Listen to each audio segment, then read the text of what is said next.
Today, we have the big pleasure of reviewing Gravity by Jean Miranda.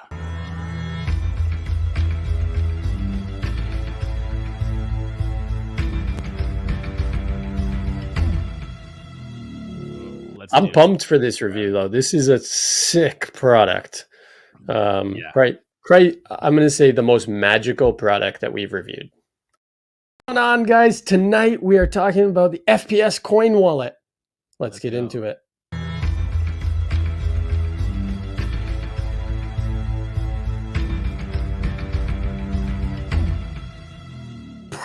Welcome, right at the drop. Let's go. So this is a really fun product. The Fps Coin Wallet by Brent Braun, who we are going to be interviewing very, very, very shortly. So stick around very soon for our interview. We're doing this behind his back, so he hasn't joined the stream yet. He's not seeing this. He doesn't even know we're reviewing this right now. No, which is the fun part. You guys are seeing what it is before he comes on. So, but I mean, let's just get into this thing. FPS Coin Wallet. It's a snazzy little wallet. Yeah, it's a very snazzy little wallet. This is really, really great for, especially if you are a big coin worker, somebody who does a lot of different coin routines. It's so versatile. You can use it for a ton of stuff. I think Brent's tutorial, his instructions are great. He goes over so many different applications for this. But yeah, it's not a coin purse. It's a little bit more masculine or gender neutral. You know, it's like you can be anybody and use this. It's not necessarily as feminine as some purses out there. Yeah, that's what I always think. And maybe I didn't get into coins. I'm not a coin magician. I will say that. But I always felt a little weird when the guys like pop their little wallets open for their coins. I always felt like that was a grandmother's coin wallet. Like my grandma had one of those for her change. Yeah. This is very stylish. I would carry this because obviously my background already handcrafted is leather work and stuff. And, so I've seen all the different magic wallets over the years. And most of the time, I will be honest, they're crap. They're absolute garbage materials. They feel so flimsy. This is actually really nice. So I remember when I got it, I said, wow, this is really quality. The stitching is really good because you'll see a lot of times with stitching, you get missed stitches and people just don't care. They just keep going. Brent even talks about that at the beginning of the tutorial where he's like, yeah, this wasn't going to be a product originally, came up with the idea for all the different magic utilities. And this is a magic device. It's not just a coin wallet, by the way. There are definitely a lot of magic utilities of this. But he talks about in the beginning of the tutorial how really it was just that he found such a great leather manufacturer. He was like, I've got to put this out because it's so high quality leather that we can actually make a really good coin wallet that's different from what's on the market. Yeah, and that's what I like, is this feels like a wallet that's going to last a long time. There's other wallets that we've reviewed or looked at. Haven't reviewed them all yet, but we've looked at, and and the first thing, I pull them out of the box and I go, this is crap. Yeah. But I go, usually that's my first thing is I'll say to you, this thing feels like a piece of garbage. There was one wallet that I really liked that I showed you and you were just, I love that wallet. And then you were just like, but the leather is pretty rough, right? And I was like, yeah, it's not the best. I can't use that wallet. I cannot carry it. I know there's lots of people that carry it around. I cannot carry a wallet that to me feels cheap because I make leather goods all day long. And so, this is definitely a different material leather style than I would use personally myself. But this is I'm dropping it, but this is fantastic. As soon as I got it, I was looking at all the edges and stuff to see, how everything was done, and every single part of this thing is quality. Snaps are great. Even that sometimes you'll get a wallet and you can't snap it. No, right? yeah, this This is everything about this really is good. just really premium feeling. Also, if you're a user of the FPS wallet, also by Brent Braun, which is a great product in and of itself, then this is a perfect kind of pairing with that because Hmm. he sells it in the same different leather variations and colors as the FPS wallet. So if you have an FPS wallet, you can have a matching coin wallet. That's really Yeah, snazzy. Pull that out, that's what I like and this too, is for great. sure. You can and so as someone who doesn't really perform much coin magic or any at all, to be totally honest. I know some, but I really respect the friends of mine that do a lot of coin magic, and I think that what they do is beautiful. And so I wanted to ask them their opinions of it. So I went to a couple people, especially Cameron Braxton and Eric Caraballo, who I think are two of some of the best coin workers that I know, and asked their feedback. And they were really blown away with this coin wallet. They were like, "Oh, it's definitely different from what's on the market. It really stands out." And they were saying that they would pay $45 to $50 for it. And when I told them that the price point was only $30, they were really excited. Yeah, So yeah, that's what I would say. For me to make this for you, I would charge you the same. It'd be like $40 probably, or $45, because just the stitching and stuff alone, it's a lot of work. And like I said, it's very quality done. Like I said, they've rubber coated all of the edges, so you're not going to be wearing those down. It's double layered everywhere, so you're not feeling like any cheap or crappy inner material like you would on a lot of wallets. They've double layered all the leather.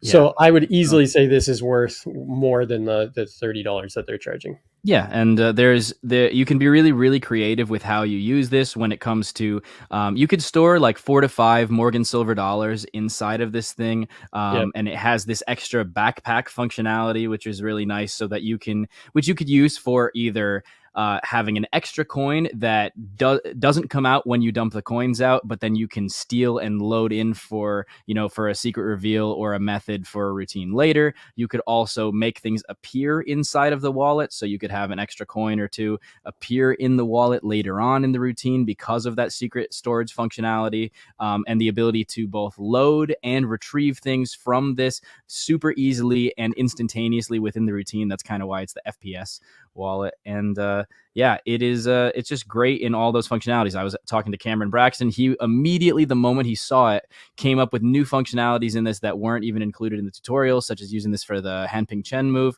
So if you guys do any kind of like table coin magic, then I'd say it's like really a must have, because there's so many things that you can do with this. And it's got a lot of magic functionality for pretty much any routine that you're doing that involves more than one coin. If you happen to Yeah. be a guy who only retention vanishes at one coin and that's the only thing you do, maybe you don't need this. I mean, maybe And it you'd like a nice holder and to put your one let's coin be in. honest. Yeah, it just But looks cool yeah, to have your one just coin and looks be like yeah, it one just looks coin. cool. Just be like, this is my Um, one coin, and then you could have a second secret one that's in here that you load.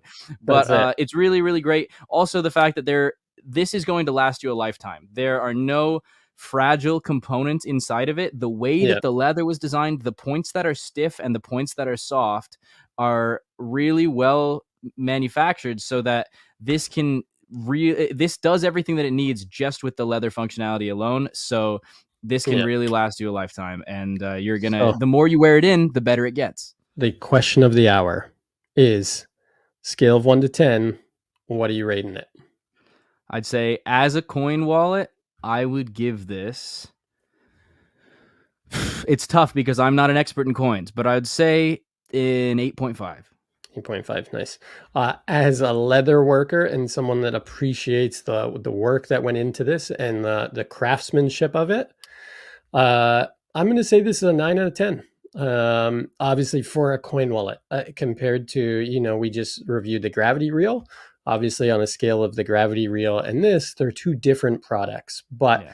as a coin wallet, just as a wallet in general, I might even use this for some mentalism stuff. I'm trying to come up with some stuff for the backpack. Oh, with billets and things, dude, Yeah. this would be great. And so I'm going to give it a 9 out of 10. Yeah, I think it's really great, and I don't even know necessarily why I'm saying 8.5 because I don't have necessarily any gripes about it. Yeah. I think that it does everything that it's supposed to do exceptionally well, and it's the highest quality version of this on the market. So I'd say go for this coin wallet. There's no reason not to. If you do coin magic, it's a must-have.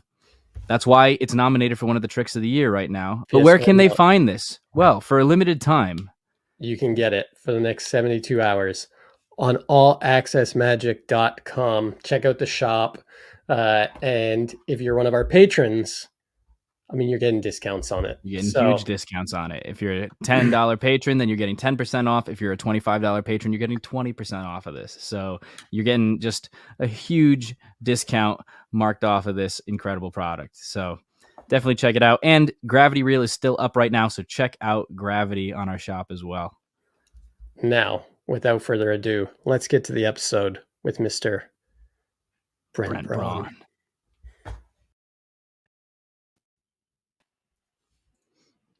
Here we go. What's going on, guys? Welcome to All Access Magic. That's a new little way we're going to start the shows with Behind the Gimmicks. So hope you guys enjoyed that. And now, I mean, they already know who the guest is tonight. They already know who the guest is today. So again, we already said without further ado, but we have to let them know that this week we are joined by magic creator and consultant extraordinaire, the man, the myth, the legend, Mr. Brent, the man, the myth, the legend, Braun. What's going on? How are you, gentlemen? Doing exceptionally well. Fantastic. How about yourself? Oh my gosh, a cold, but that's okay. It's just cold everywhere now, right? Yeah, but I'm good. Yes. I'm excited to be here. Thanks for having me on, guys. Well, thank you so much for coming on. Brent, you said it's cold. Where, for people that are watching, where are you located right now? So I'm in, let's just say Louisville, Kentucky. I'm about 5 minutes. I'm in Indiana, but I'm about 5 minutes from Louisville, Kentucky. And it's like, I know that there are places that are colder out there, but I don't know. It's like 18 out there, which feels super cold for me with a wind chill. It's like 6 degrees or something. Yeah. I'm sure that Iowa's worse or something, but it's cold. That sounds pretty cold. Now, you are also sitting in your magic shop, yeah? Sure. Yeah, this is the like to call it the Shadows and Chandeliers Theater is what we're currently sitting in, which is a little 30-seat close-up theater where we have magicians come in from around the country to do shows. Well, that's awesome. Shadows and Chandeliers sounds very mystical. Yeah. I can show you. We can tune over here. I can show you. That's the. Let's do a quick plug. What is the name of the shop as a whole, though? If people are the shop is J&B Magic Shop, and theater is the shop, and then our website is brickandmortarmagic.com. That's a sick website, Nate. Like Brick and Mortar Magic. Like, I'm surprised no one got that. I know, right? When I finally decided I was going to do it, I was like, is this really going to be available? When I came up with the idea, I was like, is this really going to be available? Because we try to treat even the online stuff, we try to treat it like it's real brick and mortar, right? Like all my customers have access to my phone number and to my text messages and chat boxes. Like there's 1,000 ways you can get a hold of me, but you're not talking to an intern. When you send a text message, it goes to my phone. So we treat it more like a legitimate brick and mortar magic shop, which is why we try to hold that moniker of like, you're buying from me, you're buying my time. It's the same thing you guys are doing with, I heard about your Patreon and your discounts and stuff, right? Like I encourage everybody to go purchase from you all because that's how you all can afford to be here, right? They're buying your time for that money, which is important, right? That's what we need to do is support independent, small people creating things because we just have the time to care more. That's at the end of the day, that's it, right? Like when somebody buys the FPS Coin Wallet from you all, and I hope a bunch of people do, but when they do, when you guys get those purchases, it changes your day and it changes your mood in a way that big box, no offense against the big boxes, I shop with them as well. But those big internet sites, when they sell $60, they don't care, but for me, I care a lot. And for you all, somebody purchasing 10 of those things today will change your week, right? Which is crazy.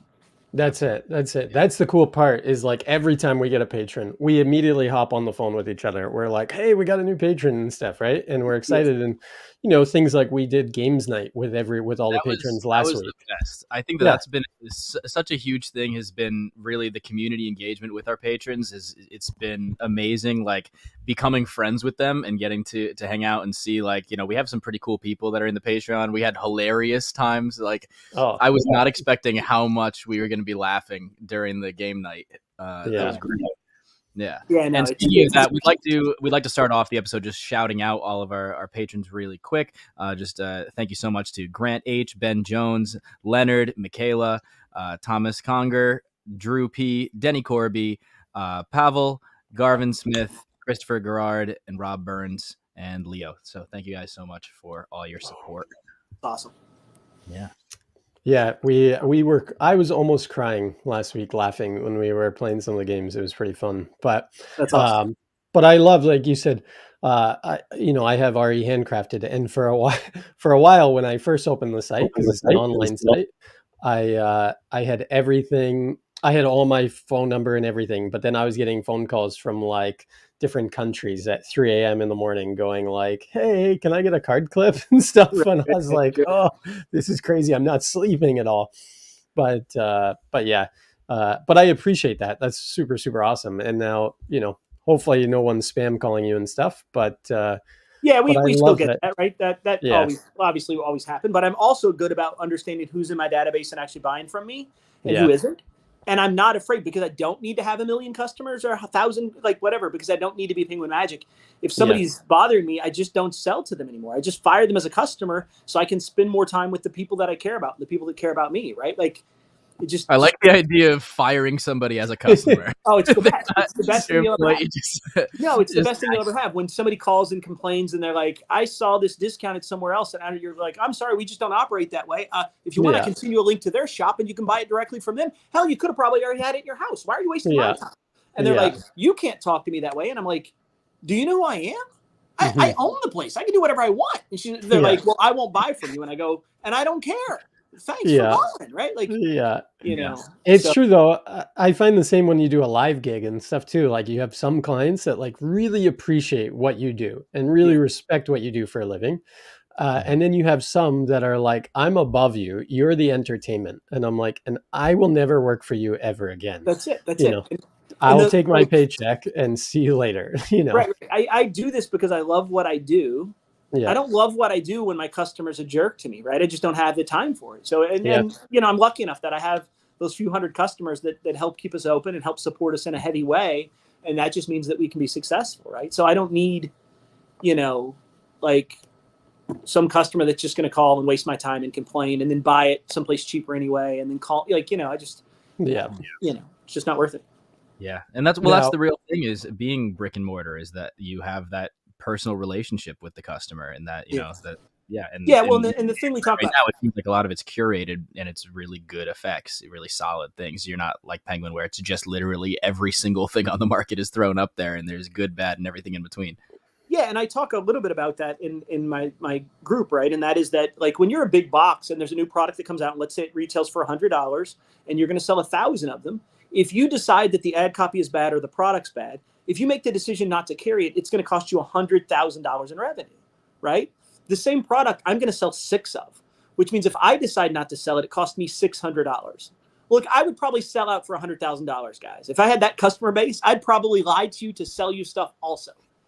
But I don't have that customer base, so I don't need to. I don't have to sell you something that's not true, or lie to you to sell it, or say there's no magician's choice when there is, or, I don't have to do those things. I can be completely honest with you. And it goes back a little bit to me to one of the core things that, I talk about this in consulting a lot, is performers having sort of a mission statement, right? A character mission statement. What does your character want to express, right? In as few words as possible. And very early on, the magic firm, I came up with making better magic. And that's what I stick to. I stick to that core value of, is this decision I'm making right now going to make the people in my bubble, is it going to make their magic better? I don't think it's going to make magic better. Like, that's an impossible, lofty goal to believe that I can do something that makes all of magic better. But if I can make Ryan's magic better by not selling him something that he'll never use, or something that'll break, or something that's deceptive, if I make his magic better, then he makes my bubble better, which just works better for everybody in my bubble. Because now everybody says, yeah, everything I'm getting here has been helping me become better, right? And then we're all just helping out and being a community there, right? There used to be a magic shop by me, about half hour, 45 minutes from me. They used to do weekly videos of like, this is terrible magic, like, or magic products, right? Cheap products. And I thought they were fantastic because, I mean, some of these things, it's $70 or whatever, and the owner got them and they're falling apart, or they don't look like what they look like in the advertisements. And so they were kind of calling creators out, going, this is crap. Just so you know, don't buy this product unless, and enough after a little while, I guess enough people were coming at them or whatever that they had to stop doing it. But Yeah. I love the shop for that. I appreciate it because I was like, you're saving me $70 and then me trying to return this product as well, going, this is garbage. So we do that same thing on our Facebook group, right? We have a private Facebook group for brickandmortarmagic.com. And one of the things I do there is unboxing videos. So I take in the newest product, I unbox it, and I help you understand, is this something you're going to use or is it garbage? And it's amazing how many products I just burn to the ground, right? And say, like, this is total garbage, never use it. It doesn't do what it's just amazing that magic is one of those few sales industries where we can lie to you to get you to buy something and then make you feel like it was your mistake because you thought it was something it's not. Right? Like too many people go, well, I guess this isn't what I wanted. And they put the $100 thing in their drawer, not realizing that the manufacturer lied and cheated to sell it to you. It wasn't your fault. Right. But we have this sort of adage that we're selling secrets, which isn't true. And then we also have, like, there's just tons of magic manufacturers that are in it just to make money. And I don't understand why they don't. I mean, all the videos I've done where products just simply don't even work. And it was a 37-cent fix in manufacturing.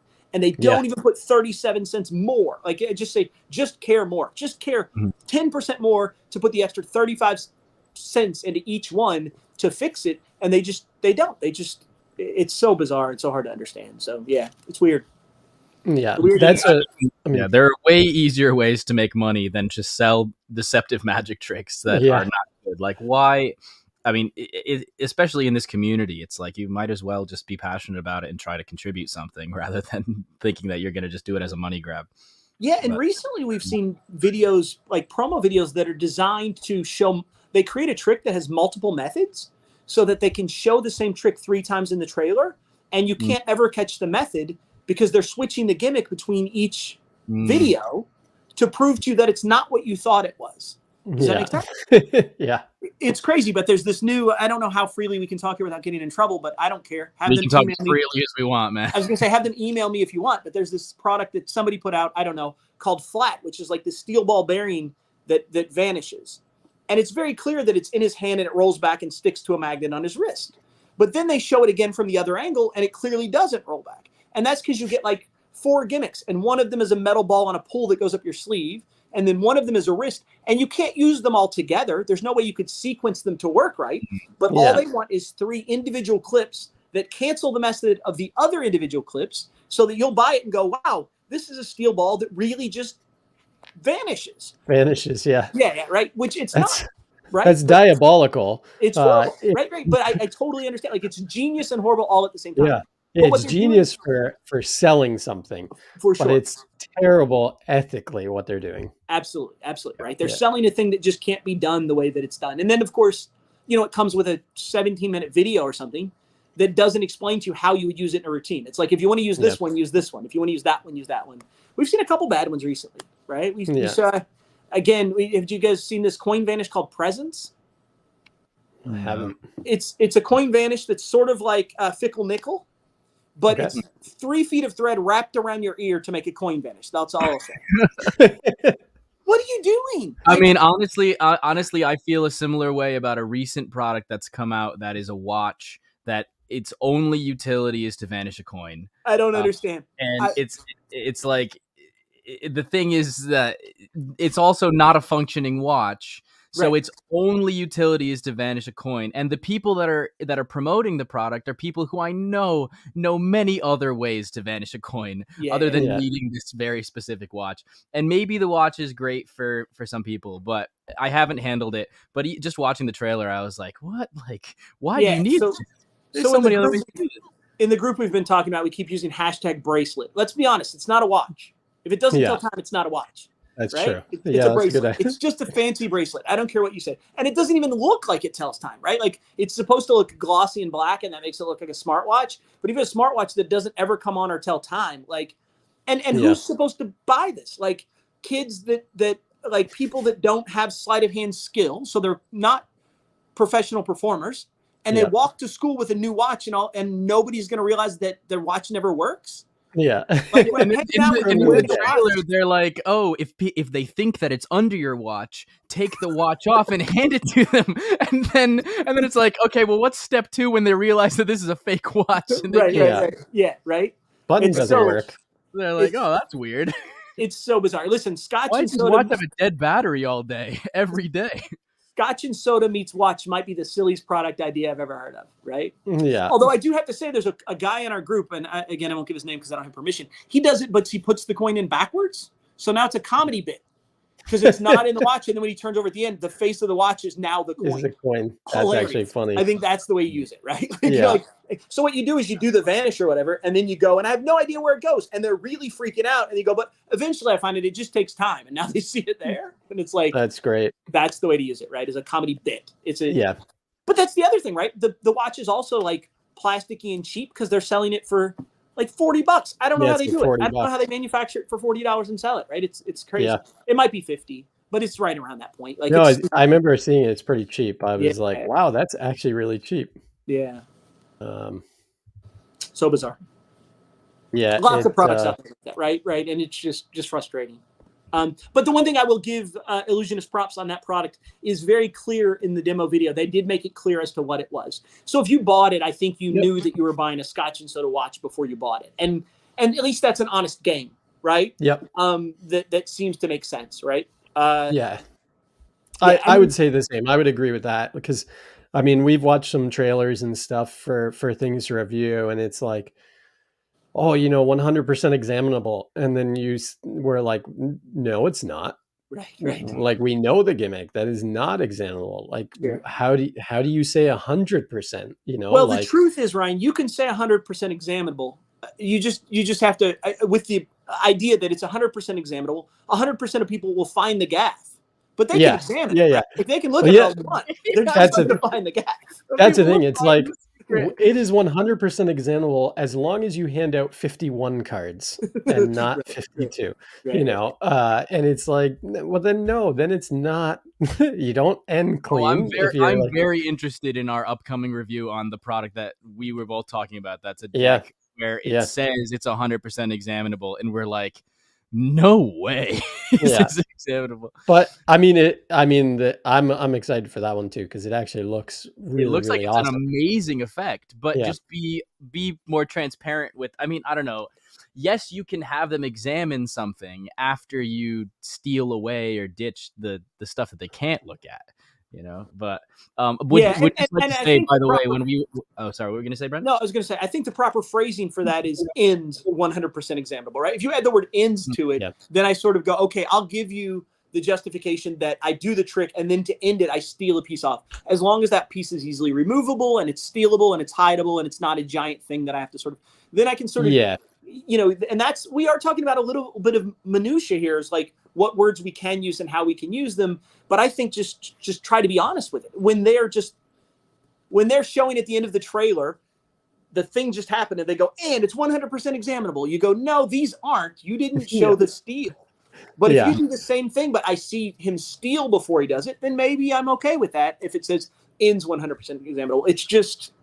Yeah, it's so tough right now. I would also like to say, while that review was airing, the FPS Coin Wallet, if anybody looked at it at that point in time, it was not up on the site. I just want to let everybody know that now, if you are interested in purchasing the FPS Coin Wallet after you've heard all of our praise on this incredible product, then you can just go to allaccessmagic.com/shop, and it's right there for you. And our patrons have already been sent separate posts on the Patreon page where they can get their 10 and 20% discount codes. So you guys are all set with that. But yeah, no, there's definitely an insane amount of deceptive advertising in Magic. I think that Sans Mines for a while was kind of known and notorious for like what you see is most certainly not what you get. I remember there was actually one product that was put out that involved black art, and I remember someone sent me a photo of the advertisement page, and they were like, hey, zoom in. And they zoomed it on their phone, and they were like, they photoshopped a black square over the entire table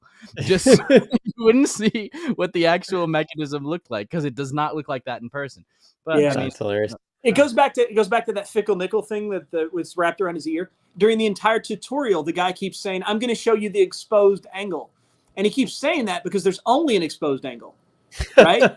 Like the only time you see him doing an angle that isn't exposed is in the trailer. And I assume that's because they shot it 37 times until they got an angle that actually worked. But the majority of the time in the tutorial, he's saying, oh, I'll show you the exposed angle. And he's turning his body sideways so you can see the coin. But he's doing that because controlling a coin that's on 3 feet of thread between your fingers and your ear and hiding it in exactly the right place of your hand just isn't a thing that's easy to do. Even when you've got one lens looking at you, if you have 3 people looking at you, good luck. Like, I don't know how you're ever going to figure that out, but it's like sort of, you know, you can just tell. The thing that I can tell is I can tell as soon as I look at a tutorial on a product, I can tell if it's a trick that somebody created because they're using it in the real world or if it's something they created just to sell. And there's a huge difference between those two, right? And I also don't mean that you shouldn't buy presents, right? Because if you're going to film an Instagram video with it, know that you can shoot it 12 times and one of them will look beautiful. There's a time and a place for all that magic, right? Yep. I just want to make sure my customer understands the time and the place. If you're not buying it for Instagram, but you're buying it because you want to do it in the cafeteria tomorrow, I don't want you to spend $30 on it and then get it and go, oh, I can't use this. I want you to understand you're not going to do it in the cafeteria between third and fourth period without looking like a moron. So don't waste your money, right? And that's the part that really upsets me is that I have kids that like mow lawns and work hard to save up $50 to buy something that's just a lie. And it's like so frustrating to see a kid who's like, you know, and again, we take care of them, right? I just give them a refund and don't care, right? And then I call the manufacturer and go, hey, this is garbage. What are you doing? Right? And we try to get it right. And some of that, and you know, Craig Petty also does this really well because I think the more we sort of complain about it and the more we stop buying from those manufacturers, Sans Mines isn't a company anymore. Right? I think that happened for a reason. Eventually, we all just said, I'm not going to do it anymore. Right? I'm just not going to continue to buy a thing that is a lie. And as we do that, I think as a community, we can push out those dishonest advertisers and hopefully make better magic. Right? All of us can come together and just stop buying a thing when it's deceptive. Right there. I think the crappy thing for Sans Mines was, you know, obviously they had a ton of tricks that were only good for video. Like nothing looked like what it did, right? Sure. And then someone else bought the company over because I remember running into them at Magic Live before COVID, and they were like, "I just bought Sans Mines. You know, that's not what we want to be about anymore. We want to bring out these quality products." But by that point, it was too late. It was like, well, you've lost everybody that was interested in your company because, you know. So it's like you might as well. Bizarre. Again, I don't want to talk out of turn because I don't know who bought them, but it's so bizarre to buy a company that already has a failing business model, right? Like, why not just start your own company? Why be like, I'm going to buy? Well, he probably was able to buy it for like nothing. Yeah, I mean, he might have worked with them and taken over or something. Sure. I don't know that relationship, but I know he was telling me that he was taking over, and I was like, oh wow, you guys, it's a big hole to dig because like you guys are known that like all of your trailers are lies. Like it's bad, you know, like everybody, if you just go on Facebook, everybody just is disgruntled with something. Sure. So, I like Lindsay's comment when we were talking about the watch earlier, saying, I recommend the showing of the watch method to prove the coin isn't under the watch. In fact, I want you to vanish a coin under $100 bill and also hand me the bill as proof. That's awesome. Somebody posted today, and I forget who it was, me, and I wish I could remember, somebody posted the problem with the watch that vanishes a coin is that it also doesn't tell you where cards are at in the stack. And you can't wear 2 watches because that's way bizarre. It's exactly what Blaze said to me. Did you see the follow-up where they're like, so we printed the stack on the edge of the coin? Of course. It's so great. So now they have stacked coin, which is a coin that has the stack printed on the edges. So you can still do your memorized deck stuff and make the coin vanish at the end. That's it. So, Brent, let me ask you this: as a shop owner, was that always like your dream of owning a magic shop? No. The reason I own the magic shop currently is it's sort of a front for the magic firm, right? So in the magic firm, which is my consulting company, right? So I have a consulting company where I consult with magicians to help get them unfool us. I recently helped Dustin develop When America's Got Talent. So that's really what I do. And that consulting company also creates all my products. So that's the magic firm. So they're the ones who are also creating the coin wallet and the card wallet and all those new products we've got coming out. That's all through sort of the consulting process. And then we also consult for other people that want to make products so that we can make their products better. And a lot of that's not even branded under the magic firm. We just work on a product and then silently make the product as good as possible before it goes to market. So the magic firm is all of that. And I'd been bringing clients to town where I live, flying them in to sort of rehearse and block shows. And I was renting a photography space where we'd go in the photography space when the photographer wasn't using it, and we'd block the show in that space. And then one day I realized, like, oh, I'm spending enough money right now renting this space that I could probably get a full-time space. And then the craziest thing happened. I'm thinking about this. And then one day I'm in a local restaurant and the mayor walks up to me and he's like, hey, do you come here often? I was like, yeah, I eat here fairly reasonably. Like why? What's going on? And he's like, because I'm a customer of yours. And I'm like, oh, okay. That's great that you like, because I used to work at a home improvement store, like a building design center. I just think that's what he's talking about here in town. And he's like, I really like your Torn and Restored thing. And I go, you do what? Yeah. Come to find out, the mayor in our tiny town is like a magic enthusiast and buys downloads from Penguin and knows Penguin Magic. So he knows my Torn and Restored card and he knows Position Impossible. And he's just awesome. Like, and I was like, I was actually thinking about finding a space here in town and opening the space. And he's like, anything we can do to help you, let us know. And I'm like, how can I not? So I went home and wrote a business plan that involved first just the theater. We weren't going to have a magic shop. It was just going to be a 30-seat theater in town, preferably on a second story sort of loft so that rent would be cheap. And then I started to crunch the numbers, and then I added the magic shop to it and a few other sort of streams of revenue. And I couldn't break the business plan, right? I kept saying, well, what if we, the one thing I didn't try to break it with, though, was global pandemic. That was the one thing I didn't leave in my business. Didn't add in that? What? Interesting. It's not in the business. Obviously not a mentalist. Magician. So then it just all worked out on paper. And then I started looking for spaces. I found the space I'm currently in. It was amazing. Just so happened that I found it right before a place next door opened, which is like a huge 20,000 square foot barcade with, alcohol and a bunch of like 120 pinball machines in the basement and all the old Mario Kart stuff. So I was like, this is the happening place to be. Let me open here before they open, and my rent will still be reasonable. And then I can sort of ride on the back of them for at least, 3 to 4 years. And that's what happened. So that's how I hate to say we opened it by accident. I'd run J&B Magic Shop. I started a magic shop when I was 20, and I ran that in malls and other spaces for about 6 years before I went back out into the world. So I like working at magic shops, but it's really because it's where my creative juices exist, right? It's where I can be most creative. When I'm hanging out with magicians, it's like when you go to the magic convention and you're there for 3 days and you come up with 3 crazy great ideas, right? Yeah. That's what happens here, right?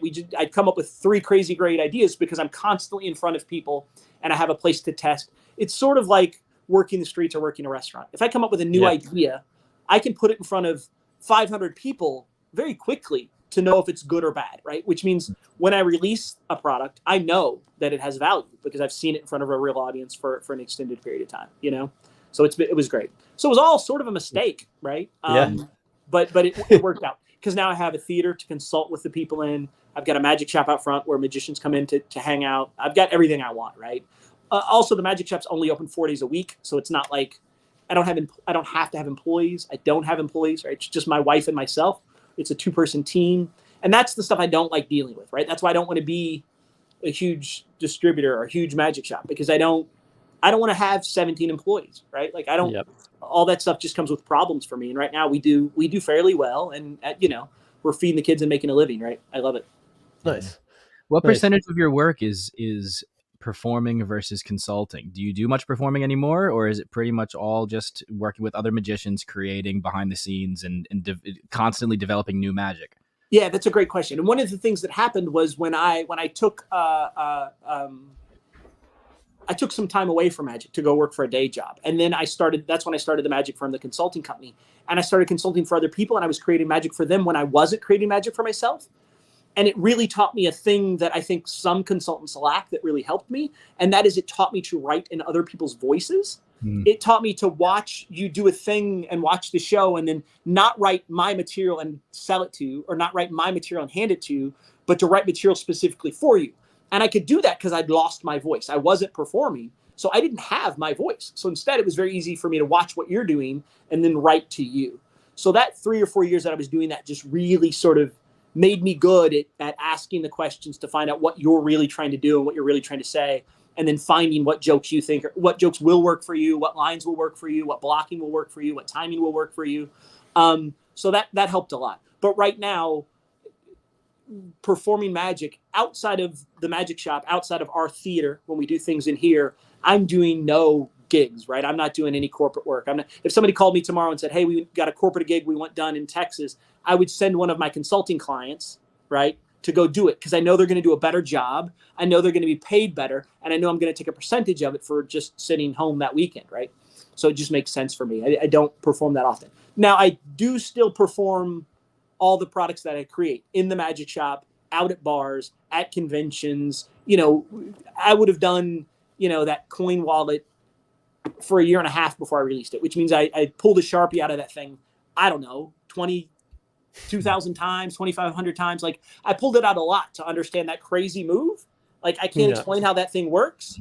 It just works. But right. So I'm still finding that sort of place. But even then, it's no longer me doing a show. It's me demonstrating a trick to get real-time feedback. Does that make sense? Yeah. Not doing a full. Like, I could do a 20-minute set, but if somebody called me tomorrow and said, hey, we want you to do an hour show, I wouldn't even know where to start. I wouldn't want to put together an hour show. I have no interest in it. But I could crush 20 minutes pretty easy, right? Yep. Yeah, it's almost like you're doing what comedians do when they're working out material before a show, but then there's just no show at the end of it. Yeah. Like, you're just constantly trying things out, getting the audience reactions, really tailoring it, perfecting it, and then you're like, all right, moving on to the next thing. Let me go calm again until it's good. And that's what's nice about the consulting space, right? That's why this consulting space is here, is because if you're going to pitch to Fool Us next year, I want to put you in this theater, 2 shows Friday, 2 shows Saturday, and I want you to do that piece. I don't want it to be the first time you've ever done it is on television, right? And it's hard to do that in a lot of places. But because I'm sort of known in the community as the guy who works with these great acts and has helped win America's Got Talent and help get people on Fool Us, we can literally put a show in this theater where we tell everybody, you're going to come see a 12-minute show. It's free to come. You're going to come in, you're going to watch a 12-minute act, and then we're going to kick you out. And we'll book 6 of those, right? So now we can come in and do that 6 times in a row, film every single take. But now at the end, when we sit down, we've just run proof of concept, right? 6 times that night. So now the timing is tighter. The joke is tighter. The line is tighter. It's all tighter because we've done it for real instead of just thinking about how it's going to work, right? You know, I say all the time that magic isn't a thing until you share it with someone else, right? If you're in your bedroom and you're doing magic and no one's seeing it, it's not magic, because magic happens in here. Which means you don't know how you can fantasize about how people are going to enjoy it, but you don't know until you actually show it to somebody and they go, oh, wasn't it just 2 cards? And you go, oh, we're going to have to fix something here. Yeah. 100%. But that's the thing I like that you said earlier. You know, because we had Spidey on an episode not too long ago, and Spidey said, you know, you can always tell when someone makes a trick just to sell a trick, or if they make the trick to fit their performance, like something that's needed. And I love that, because I'm working on a product that, you know, I think needs to be better, and I want it for my show. And then I'm like, oh, this is a product that I know a lot of mentalists will want. So, you know, eventually it might get sold. But but with Fool Us, we see that a lot of times too, is, you know, that people are building that routine just for Fool Us, you know, and they haven't performed it 1,000 times. So they don't know the ins and outs of it. And I think sometimes you can tell that on stage, you know. I mean, they've had some really great acts, but you can tell sometimes, like, oh, that's an interesting one. That's been done one time, you know, or Oh, I definitely made that mistake. Yeah.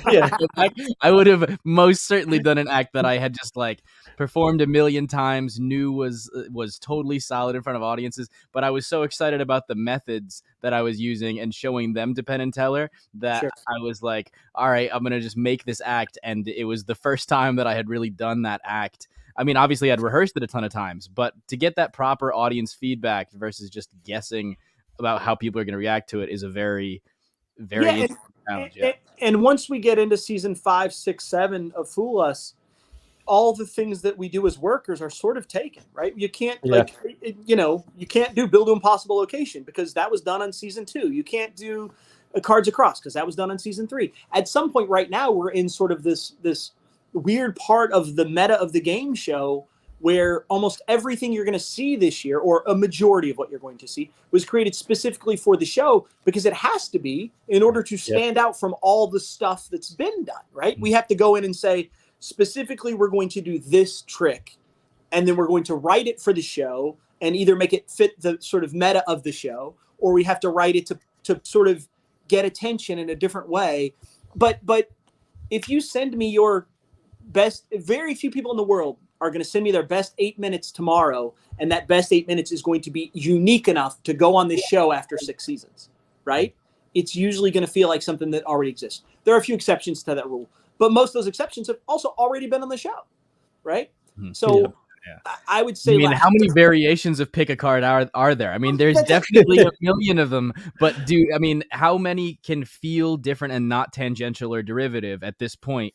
I'm interested to see if next season there's going to be any pick a card tricks allowed, because there's been so many of them throughout the hundreds of episodes. Yeah, and there will be. You'll just have to be Spanish. That's the secret to getting on with cards. It's true. It's true. Right? Like, if you have a funny Danny voice, to go over there. Yeah. If you have a funny voice and you do Spanish style card magic, then it's a little bit easier. And it's just because Caspian is trying to hit a demographic, and me doing a card trick looks like every other middle-aged white guy in a suit who's done a card trick on the show. So they need some variety there. So if I was Spanish, and I've been working in my accent, they haven't followed. Yeah. Can we hear the accent? Have an accent and do the whole thing. But yeah. So it's throw on a wig and be a female Spanish magician for your ass. Then you will 100% do the same.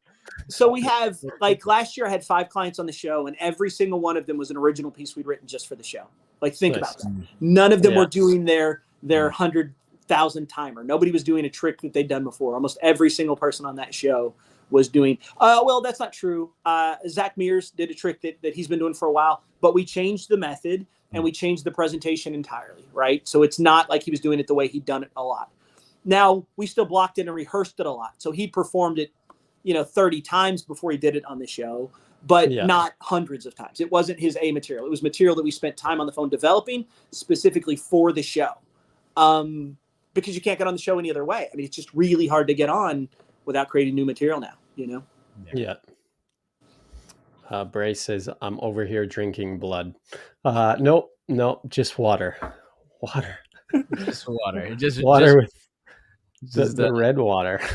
Now, I'm curious, Brent, what was the impetus for you taking a step away from magic? Was it feeling burnout, or was it that you have a family and need to provide for them and make more money than a magician does? What was the impetus for stepping away? And did you feel reinvigorated and re-inspired when you came back? Because I certainly, during the pandemic, took a bit of a step away and feel so much more excited and inspired and more confident with my magic since that.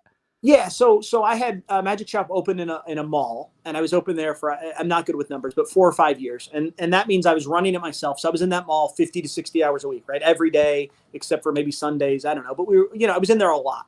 And we didn't have kids at the time. So it was like, that was my space. That's what I did. And it was amazing. And then I moved the magic shop to a different location that wasn't in a mall, so that I could sort of be home more and figure things out there. And it just didn't work. So I had a huge financial loss in my third location. I had a huge financial loss, and I just walked away. I was like, I'm done with it. I don't want to develop anymore. So I took the next year off and developed and filmed. I essentially had been filming over those last couple of years, videos of me and uploading them to YouTube as unlisted videos. So I had hundreds of my ideas posted in these unlisted videos. So then I created Dex Lies and Videotape, a video notebook, which is where I went through all those hundreds of ideas I had. I took 12 of them that I believed in, and I produced this video of me teaching those tricks, this DVD. And I self-produced all of it, and it's horrible production quality. But this is around 2001 when nobody cared, right? 2000. That would have probably been produced in 2006. I don't know. I'm not good with timelines again. But I produced that. It did really well. It sold well. And then we got pregnant, and I was like, I just don't want to be on the road. I'm burnt out for magic. I don't want to do it. And I just left. I still had tons of friends for magic, and I still talked to my friends and stuff. They'd still come over, but we didn't really do magic. I didn't really think about magic at all. So then I just got a weird thing where I sent out my resume to a bunch of people and said, hey, I might be looking for a job. And a buddy of mine called and said, like, this is the guy you need to talk to. I just scheduled lunch with you. And I sat down with this guy who runs this home improvement store, and he's like, I'm the sole independent owner. I do this. And I saw it as a place to get an education, right? Because I knew my business was lacking. I just 3 years before this ran a magic shop into the ground because I made horrible business decisions, So then I just went to work for somebody else to understand how to run a business. And after 3 or 4 years, I was the retail sales manager there. And I was like, near the top of the company. And I was just learning what it's like. The thing that company taught me was how to look at things wide and deep. Before that, I'd been thinking about how I was going to pay rent at the end of the month. And the owner of this company was talking about what we're going to do in 25 years. And I was like, I don't even understand that, right? And now in consulting, I always say, you have to think 3 to 5 years because yesterday's gone and tomorrow's already gone. You can't change tomorrow. It's too late. So you have to be thinking about what you're going to do in 3 to 5 years, because that we can meet that trajectory and match that trajectory. But thinking about what you're going to do tomorrow it's too late. You can't wake up and change your life tomorrow in a big way, right? You can wake up tomorrow and take steps to do it. But to really change it, it's going to take 3 to 5 years. And we talk about that all the time. And all that sort of comes from having worked for that other company. But then when I came back to Magic, that was the unique thing, because I left all of my material, and I would still perform while we were out, right? I just wasn't gigging as much. And I was still I wrote a sales training seminar that I was doing that had a little bit of magic in it. I mean, it was magic, but it didn't feel like, it was no heavy lifting, right? It was like super easy, just show up and I can do. It was more presentation than it was anything. But then when I came back to Magic, because I lost my voice, it was so easy to start consulting for other people. And it just, for me, it also, I by definition enjoy solving problems. And it's great for me to solve a problem that I never even thought about. That's what I really enjoy. When Ryan comes to me and says, so I'm going to do a thing with ropes, and then at the end it needs to turn into ducks. And I go, oh, I don't know why anybody would ever want to do that, but okay, let me figure out how. And those are the problems that I like solving, right? Because that's what I'm auditioning for Fool Us with. Why did you let them know that? Ropes to ducks. It's original. That's the thing. Someone's gonna steal it now, though. I'm kind of pissed about that. Yeah.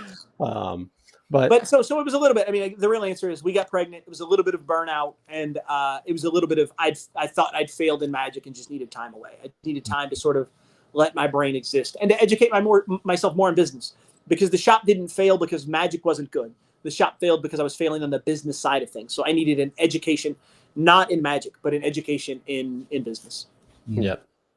That's really great, though, because I feel like, I mean, I've said it a ton of times, a lot of magicians have only ever done Magic, right? And then they're not doing well in Magic, and they're wondering why, right? And it's because they have no other life experience other than school and Magic. And then it's like, and now with things like social media is like, we need instant gratification, right? So it's like, why am I not booking all of these gigs? Or why am I not getting the same gigs that guy's getting for, $10,000? And it's like, whoa, let's go back, And so I really appreciate, I'm going to say this, I'm going to do this for this one. Let's say, oh, right. Yeah.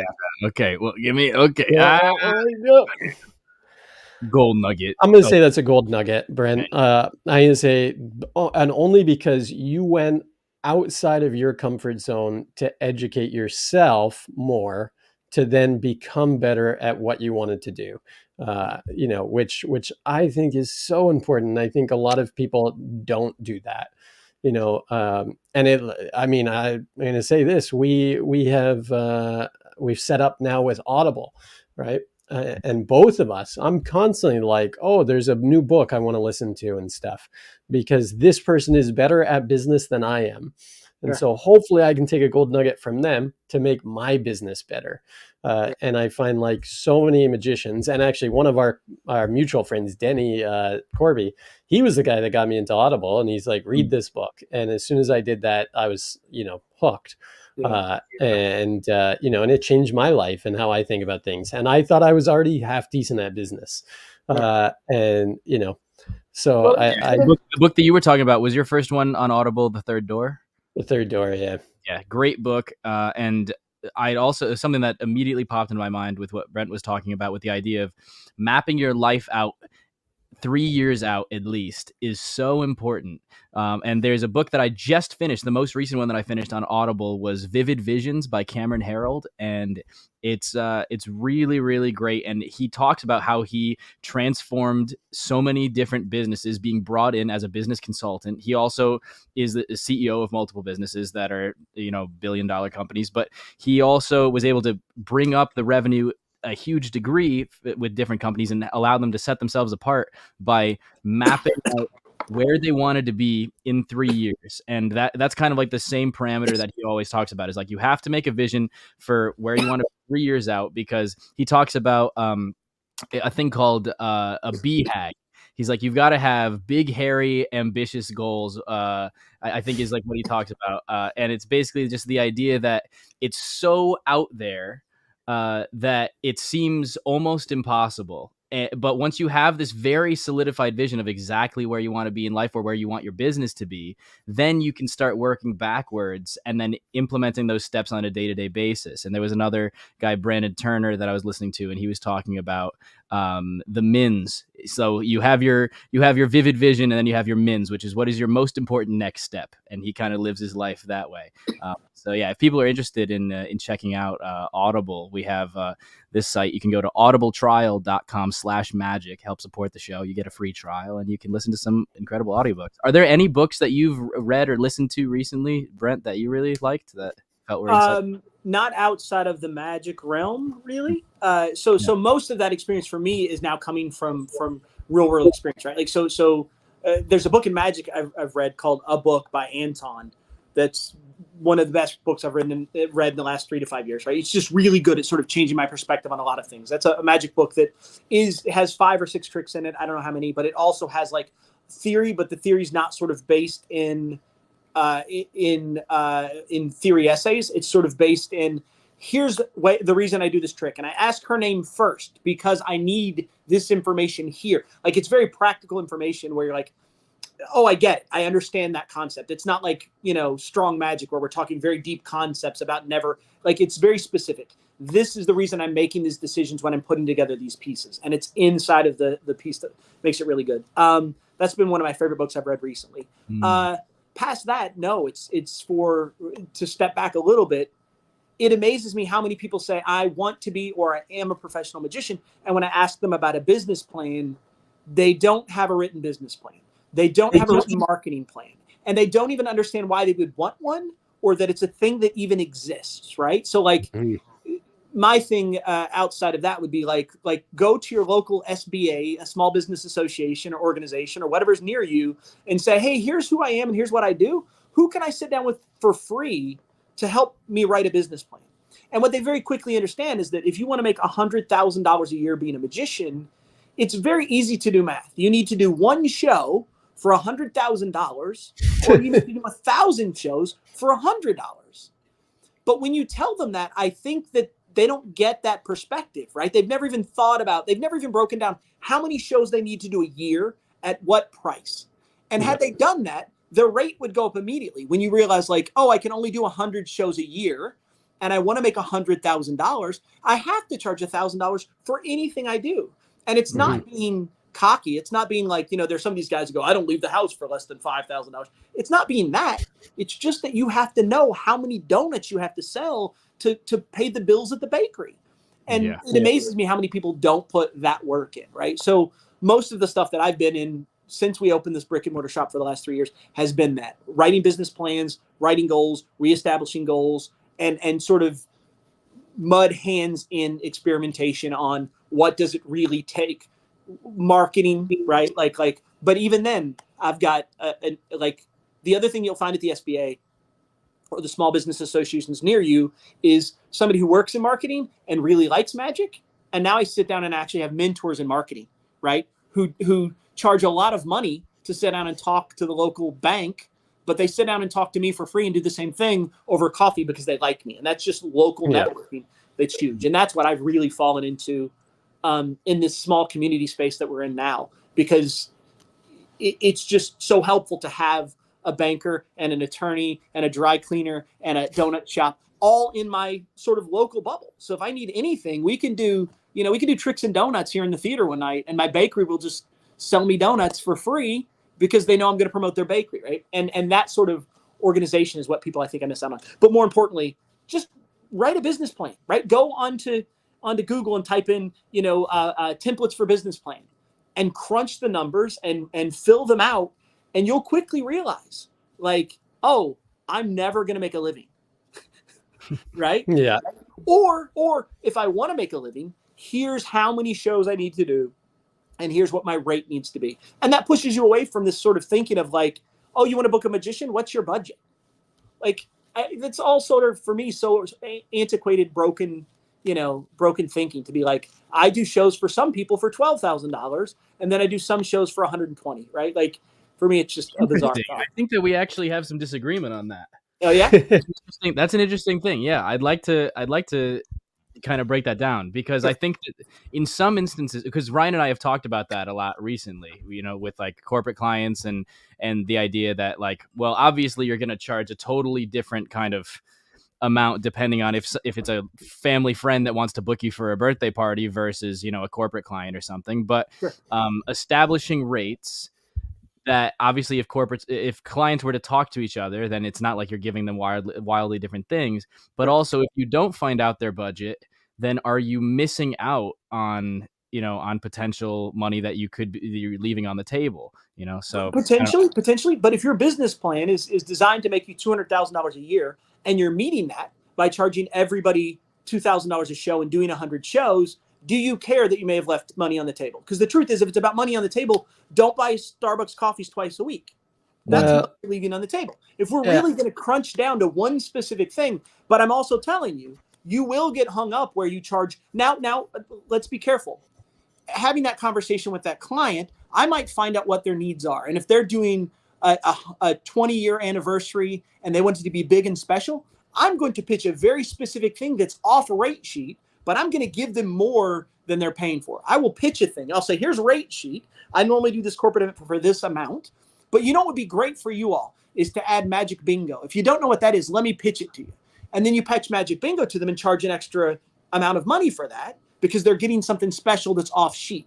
I have no problem doing that, because now if they talk to their other client, the other client goes, oh, they didn't charge us that much. And he goes, well, hey, did Magic Bingo for us. It was amazing. Mm-hmm. That's why he charged it. And now all of a sudden, at least I can justify those prices if anybody ever calls me back. What I have an issue with is making it hard on a customer, right? Like, when's the last time you bought anything and had to talk to someone on the phone? Right? It doesn't, like, I can't remember the last time I had to buy anything and actually had a conversation with somebody on the phone. Like, it's super bizarre. Which means if somebody has interest, I want to immediately send them a rate sheet and qualify them and book. Like, I have clients that are booking shows, like no contact shows. Here's the rate sheet, click the box, put in a deposit, and all of a sudden they get an email that said, you just got a deposit for this show, here's the date. Now, once they get that, they reach out, but there's no tension. They reach out and say, hey, I saw you just booked this. I want to confirm some details. That's where you can upsell to an additional thing if you want to. But I've always just been a fan that if your business plan works, you don't need to overcharge someone ever. To me, I can't think of another. I mean, there are other businesses that do it, but I wouldn't walk into a burger joint and the guy be like, "Oh, you got nice shoes. Burgers are $16 for you." Right? It feels sort of super weird to me. And again, I know that there are people that are hugely successful with it. I totally agree. I totally get it. I was going to say, I would agree and disagree at the same time. I 100% understand. I do magic or mentalism full time for a living. And someone said to me the other day, do you have set prices? And I do have set prices, but I always want to have a phone call with my clients, because my clients, I end up becoming friends with. Sure. And Spidey's a guy who, we disagree a lot on booking magic and stuff. But I was staying at his house and he heard me on the phone with one of my clients and said, I know why you do all your own phone calls and everything, and why you hop on the phone instead of an email. He said, you're incredible on the phone with these people. And so I went through, and just last year I would have missed out on $50,000 if I didn't know what people's budget was and stuff. And I'm very transparent with people, and I always tell them that I'm very transparent with my prices, and here's what you want. If Like one was for 1,800 people a few weeks ago. And I'm like, okay. And, and they said, our budget is higher. So what can you do? And so we went above and beyond with the budget that way. But I saw Bryce said, the question of what is your budget is a question that can come up later if necessary. Imagine if you went to a mechanic and they asked you what your budget is for getting your car fixed. I disagree with Bryce's comment. I don't think it's necessarily the same. I don't think it's like going to a car dealership and wanting to buy a car. You're not going to fix a magician or a mentalist and say, we want a better one, so what's your price? Right? And people shop around with mechanics all the time. You go to a mechanic and go, this guy may not be trustworthy. Let me go and find another one. But if you go into a car dealership, their job is to sell you, but you're not buying the car, you're buying the salesman. And you have an in-person interaction with that person. That's the only way to buy a car, unless you're buying it online or something like that. But you go to a dealership to deal with the salesperson. Sure. And I worked in car sales for 6 months. And that's what they said all the time is people aren't buying the car, they're buying you. And if you are genuine with them and help them out and show them things that they didn't know, then that's great. But I would say, and Bryce says service versus product, but at the end of the day, you are a product to that person because they are shopping around. Let's be honest. People go online now and go, I sent emails to 10 different magicians or mentalists, and I want to see who comes back with the best price and what they're willing to offer me. Right. So that's all I would say. I think that there's the car dealership analogy sort of falls apart in that if you bought a car, right, if you bought the 2020 Lexus, right, for $45,000 for me and loved it, and then your friend came in the next day and bought the same car, same mileage, and paid $15,000 less for it, how do I justify that, right? That's the difference. Which means all I want to do is say, you know what, this is a $35,000 car, but I can get you cruise control, and I can get you air conditioning, I can get you the stereo, and I can get you $20,000 worth more value, and I'll only charge you $15,000. And now when you and I talk later, I go, man, I paid $20,000 less for mine, and you go, yeah, but mine's got undercarriage pinning and cruise control, and now all of a sudden it seems just that way. Right? And I would 100% agree. You always have to be upselling yourself and making it special. And I always am making every show I try to do unique to that customer, so that if they ever said, I had a friend that booked you and it was this much, right? It's like, well, but I did this for your friend, or I did this, or you guys are getting this, right? So I think that's important. And I'm always telling people, every show is custom. I should also mention that rate sheets never talk about, or the rate sheets I work with never talk about hours, right? It's not like you're booking me for an hour. You're booking my low tech show, my medium tech show, or my full tech show. So if I'm going to be in front of 1,800 people, I need full tech requirements, which means I need lighting, I need sound, I need camera, I need screens, I need the whole thing. So that's why that show is more expensive, because you're getting all this additional stuff. If you're doing a show for 50 people, all you need is me. I don't even need a microphone. I have zero tech requirements. And that's sort of how it lists out on the rate sheet, right? So now you can immediately see the difference between a $1,000 show and a $3,500 show, because one of them, I just show up with a briefcase and do magic for 12 people or 50 people. One of them I show up and do, and that's maybe a 20-minute show, right? But if I'm going to do a full 1 hour show at a tech conference in front of 7,000 people, of course that's going to book for more than me doing it for 50 people, right? So we're never really we're talking about shows. We're not talking about hours, and we're not, I would never advocate. I don't want listeners to misunderstand what I'm saying. I'm not ever saying you should book yourself for $1,000 an hour, regardless of what the gig is, right? That's not what I'm saying at all. I think that's where the scary thing comes. Hourly rate really gets dangerous with clients, because then there's the issue of division, of that they're going to look at your rate based on the amount of time and think, what if we were to just divide this and then pay less and only get this? I do believe in, like, when I send out emails related, or I'm on the phone with a client regarding a virtual show, then I do fluctuate the price depending on the amount of time. If they only need me for 15 minutes versus 90 minutes in their event, then it's going to be a price difference because of my time investment. But if I'm a big fan of, when it comes to live, just setting an appearance fee, and then obviously depending on if it's a stage show or if it's walk around, then those are going to be different things.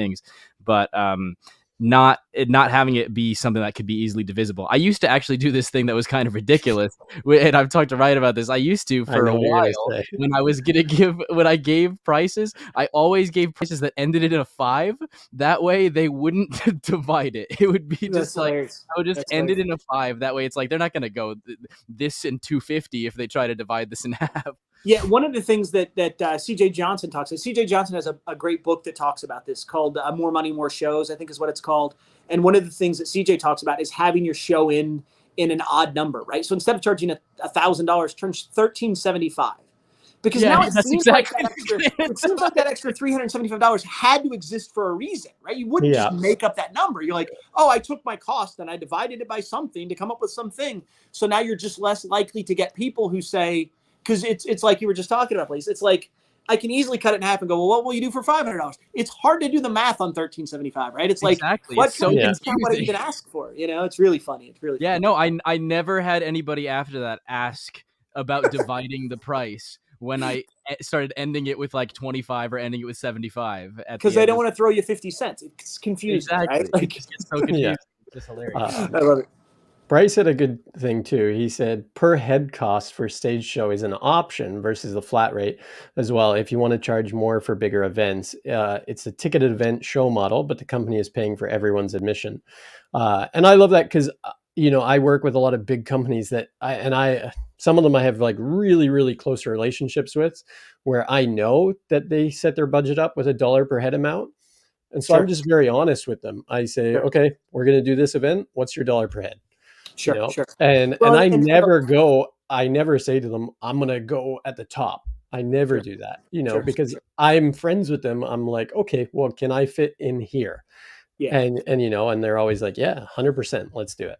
And a lot of them are used to working that way, right? Because they're working with the caterer, right? And the caterer is going to be $75. It also makes you sound a little less expensive, right? If they're going to be 100 people and they're charging $75 for every dry chicken meal, right? When you're $30, it seems like, oh, wow, that's a pretty good price. We paid $75, $80, we paid $90 instead of saying, no, it's $3,000, right? It does help sort of divide that up a little bit easier for them, right? Yeah. But I do think that works in some applications. And the truth is, I would never shame anybody. Like, do whatever works for you, right? Yeah. This is just what I'm finding is working in today's fast, high-speed climate is you send a thing to a website, a client immediately sends you back a rate sheet and says, here's what it is. Here's my phone number. If you want to schedule a call, let me know. We'll hop on a call. If you want to book right now, click this box and be done. And Becky from accounting clicks the box and she's done. Now that client immediately calls Becky to confirm and to upsell and to do all the things we would expect them to do. But it's nice to come home and have deposits in the bank for 3 shows when you didn't do anything, right? It's just sort of happening. And also that for me, that happens a lot, or that's working a lot with return clients. We've seen you already. We know what the contract looks like. We know what the show looks like. All we want to do is have you come back. And that's just making it super easy for us to go click, click, click, Yeah. Now, here's the thing. So I had a client email me this afternoon. Client I've never worked with. They actually have a client that wants to book me.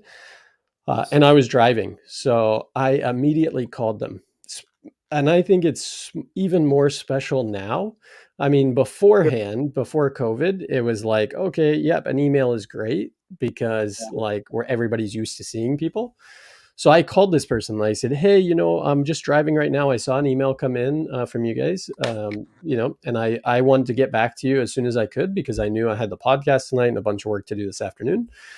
So let's just chat for a few minutes. And the woman that I talked to on the phone was like, oh my goodness, I'm so appreciative of this phone call because I get to talk to you, right? Yeah. Where I think now, especially nowadays, like at least I'm just coming from my experience as well. So I'm not saying anybody's right or wrong in this situation, but I know when I'm talking to the clients, they love that because it's like, they're getting to know me over a phone call, whether instead of just looking at a photo on a computer screen, and we were able to talk through this afternoon, like what the event is, what it looked like and stuff.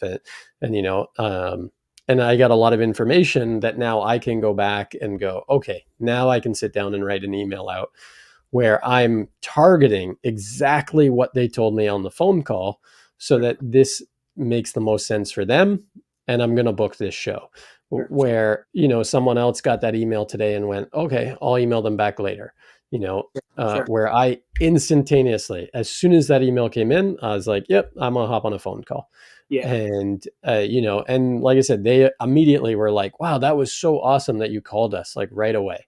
Yeah, and I was like, well, that's my yeah. job. So And for me, I think we're closer on this than we think we are, right? Because again, in that original email where I'm sending them out a rate sheet, you're also saying a thing like, hey, if you want to hop on a call, I'd love to speak to you. Here's my number. I've got between 3 and 7 o'clock today open. Let's not work this thing out, but here are all my details. And then they click on it. So even if they call, they sort of already are going like, oh yeah, I think we're looking at like the $3,500 show, but what's really the difference between that and the 5,000? And now all of a sudden, I know that I'm not, because the other thing, Ryan, is I don't ever want to call somebody and go, oh, our budget's $250. I just wasted my, my resources, and I don't have those resources. So I think qualifying that sell and then upselling or doing add-ons once you get on the phone is important. But I think we're closer together than far off. I just think it's an interesting discussion, definitely, to hear the different perspectives on it. And that's definitely interesting. That it sounds like your priority is locking in as soon as possible that deposit, locking in that you have the gig, and then you can talk with them afterwards and then make sure that it's customized to them and see if they want to add any bonus features in. Whereas so you have a much more streamlined process to getting the gig booked.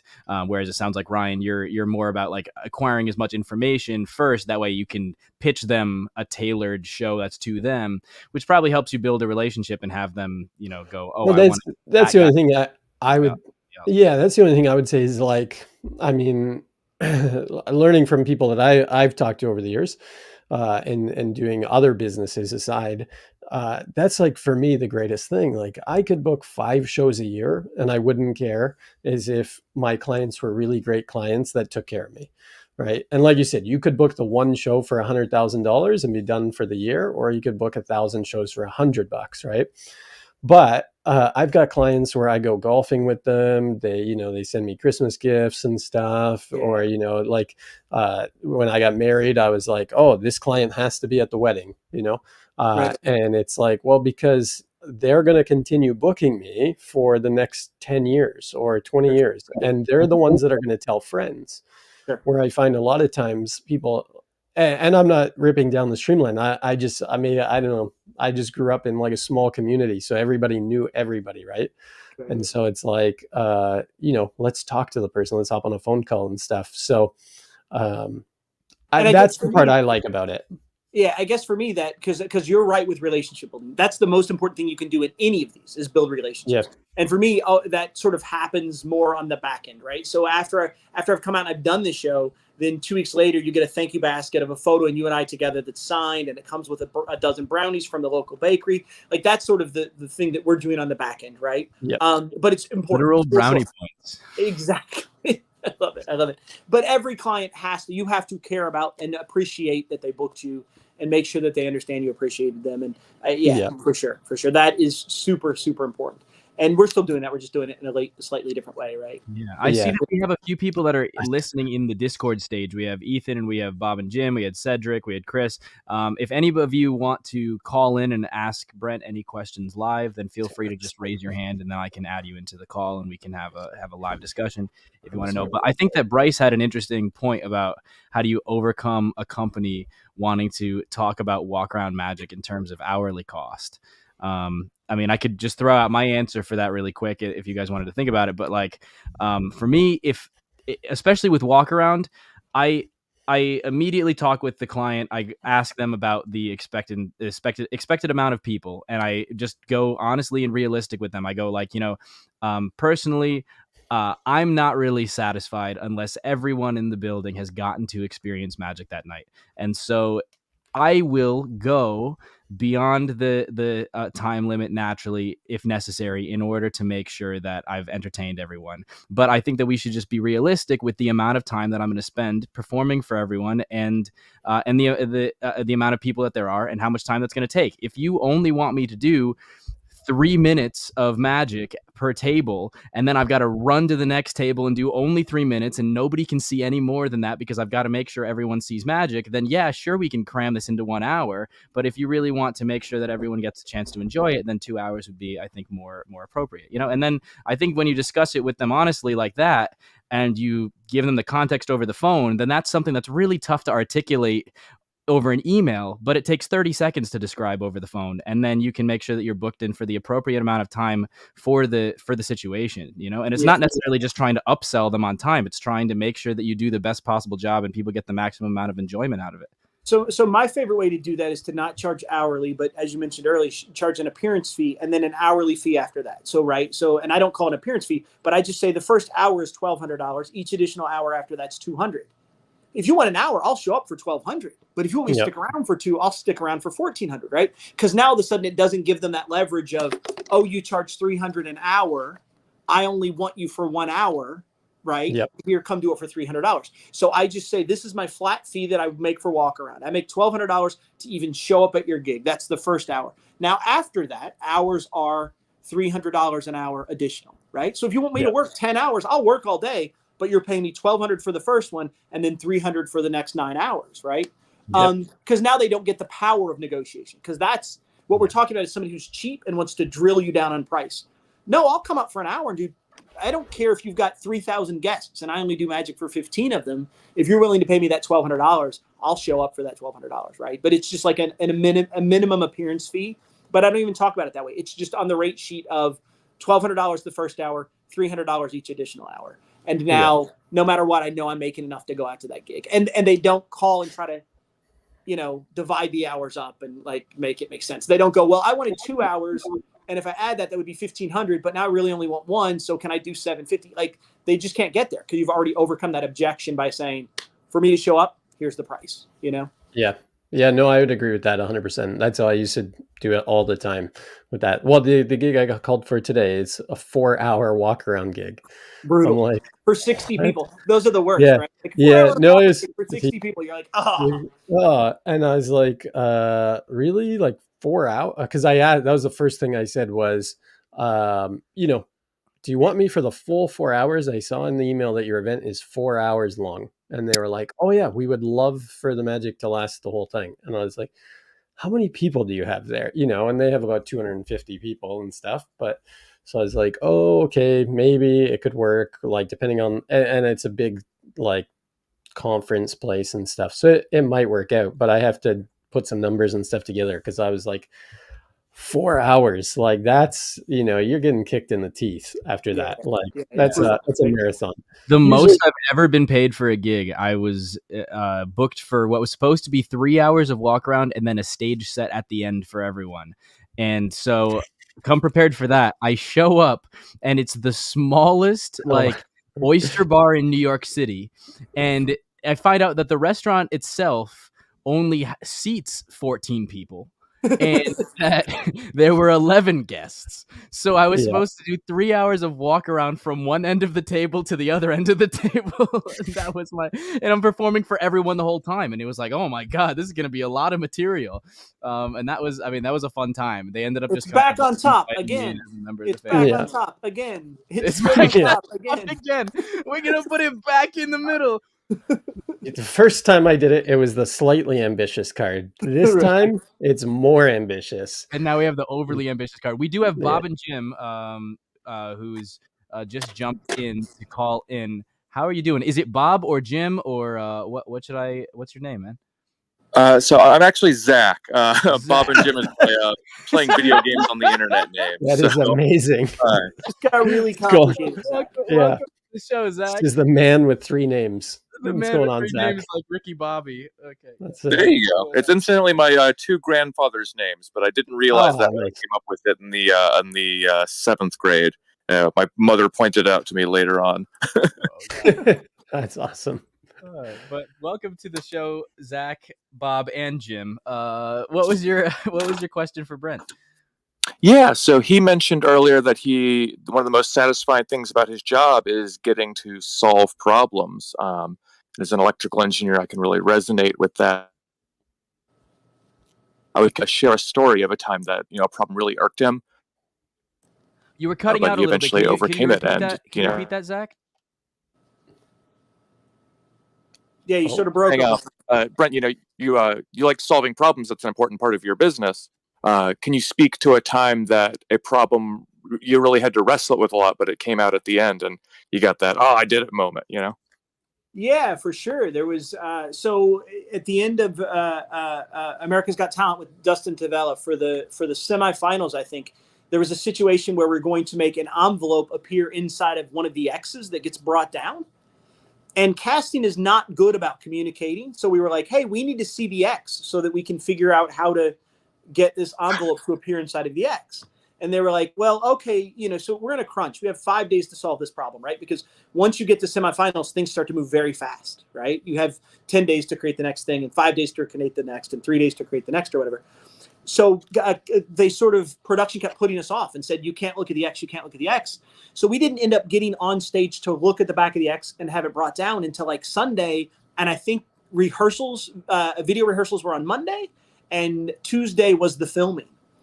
And we had no idea what we were getting into. We had a great method for everything else, but we had no idea how to sort of solve this problem.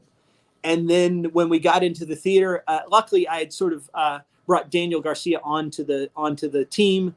Super incredible creator, super incredible thinker. And as soon as we got into that space, we had no idea what we were going to do. But as soon as we got in, we just both looked at each other. We got a ladder, and like 5 minutes later, we'd solved the problem, like instantly. Because all the things that we could do weren't possible, right? When you get in there, the X doesn't come apart. It doesn't do any of the things. It doesn't have a way to change light bulbs. Like, we were just pinned down in a corner, and we had to figure out a way to do it. So we're like, we need duct tape, and we need a piece of cardboard, and we need and next thing I know, we had this whole thing sort of built, and it probably took 12 minutes to solve the problem. But in that situation, it was because there was only one solution, right? Like, once we got in the space, there was only one solution, and that solution was very obvious. Where sometimes I solve a problem and we have to kick around so many solutions and we have too much time to think about it. So sometimes I find that, and it's weird, but I find that if you need a solution to a problem, an experiment you can do is to start a 20-minute timer and say, I need a solution in 20 minutes. What does that look like? And now all of a sudden, it's a creative activity to just believe that you need a solution in 20 minutes, and then you'll get to a solution much faster because you have to get to one, which means you'll avoid some of the creative pitfalls of searching around. Now, once you do that and you have the solution in 20 minutes, it's not the best solution, but now you can step back and sort of widen that out and say, okay, why did I end up here? And what did I miss along the road, right? Yeah, I feel like there's a very vague answer because I didn't tell you how we solved the problem. But if you watch the episode, you'll see some cardboard and duct tape. Trade secrets, no problem. Yeah, for sure. But if you watch the episode, if you watch the performance, right there. Thank you for sharing that. Yeah, I mean, you did mention cardboard and duct tape, so right. I mean, that was literally the method. Yeah, that's what you see on TV. It's great. Yeah. That's awesome. Really fun. Yeah, thank you so much for your questions, Zach. If you have anything else that you'd like to ask before I kick you out, then feel free to ask. The floor is yours. No, I appreciate you bringing me in. Thanks for the time, guys. Thanks, Zach. Awesome. Thanks, Zach. I mean, there was a lot of great comments while we were having the discussion about just pricing and stuff like that. I think to wrap up that discussion, Ryan, I think the important thing to do is figure out how much money you want to make, divide that by shows, and have an average cost per show. Doesn't mean all shows need to cost that much, but that's what's going to help you. Creating that business plan is the step that I see most magicians failing. When I have people who've been doing this for 2 years and they come in and I go, how many shows are you expected to do next year? And they're like, I don't know. Like, I just hope some people call me. That's not working, right? No, 100%. And I need you to be short of that number, and so that you can go out and get aggressive towards that number, right? So you can change your marketing material and make sure that you're, doing whatever you can to get those shows, right? And then it also gives you a number where you can fall short or you can come in heavy, but now you can budget for next year, right? You can say, okay, next year I didn't do as many shows as I want, which means I'm going to raise my price next year, which sounds counterintuitive, but that's how supply and demand works. That's how you're going to make money. If you have to believe that the product's good and the product has value. But if you believe those things and you say you're going to do 100 shows for $1,000 and you only do 75, I'm telling you to raise your rate to 1,400 or raise your rate to 1,400 because now you're going to meet your business model, right? It just makes sense. And that's the direction I think too many magicians aren't thinking about that. And they're not thinking about a marketing plan at all. Write a business plan, write a marketing plan for sure. I'm going 45,000 a show this year just so that I can. Just gotta book two.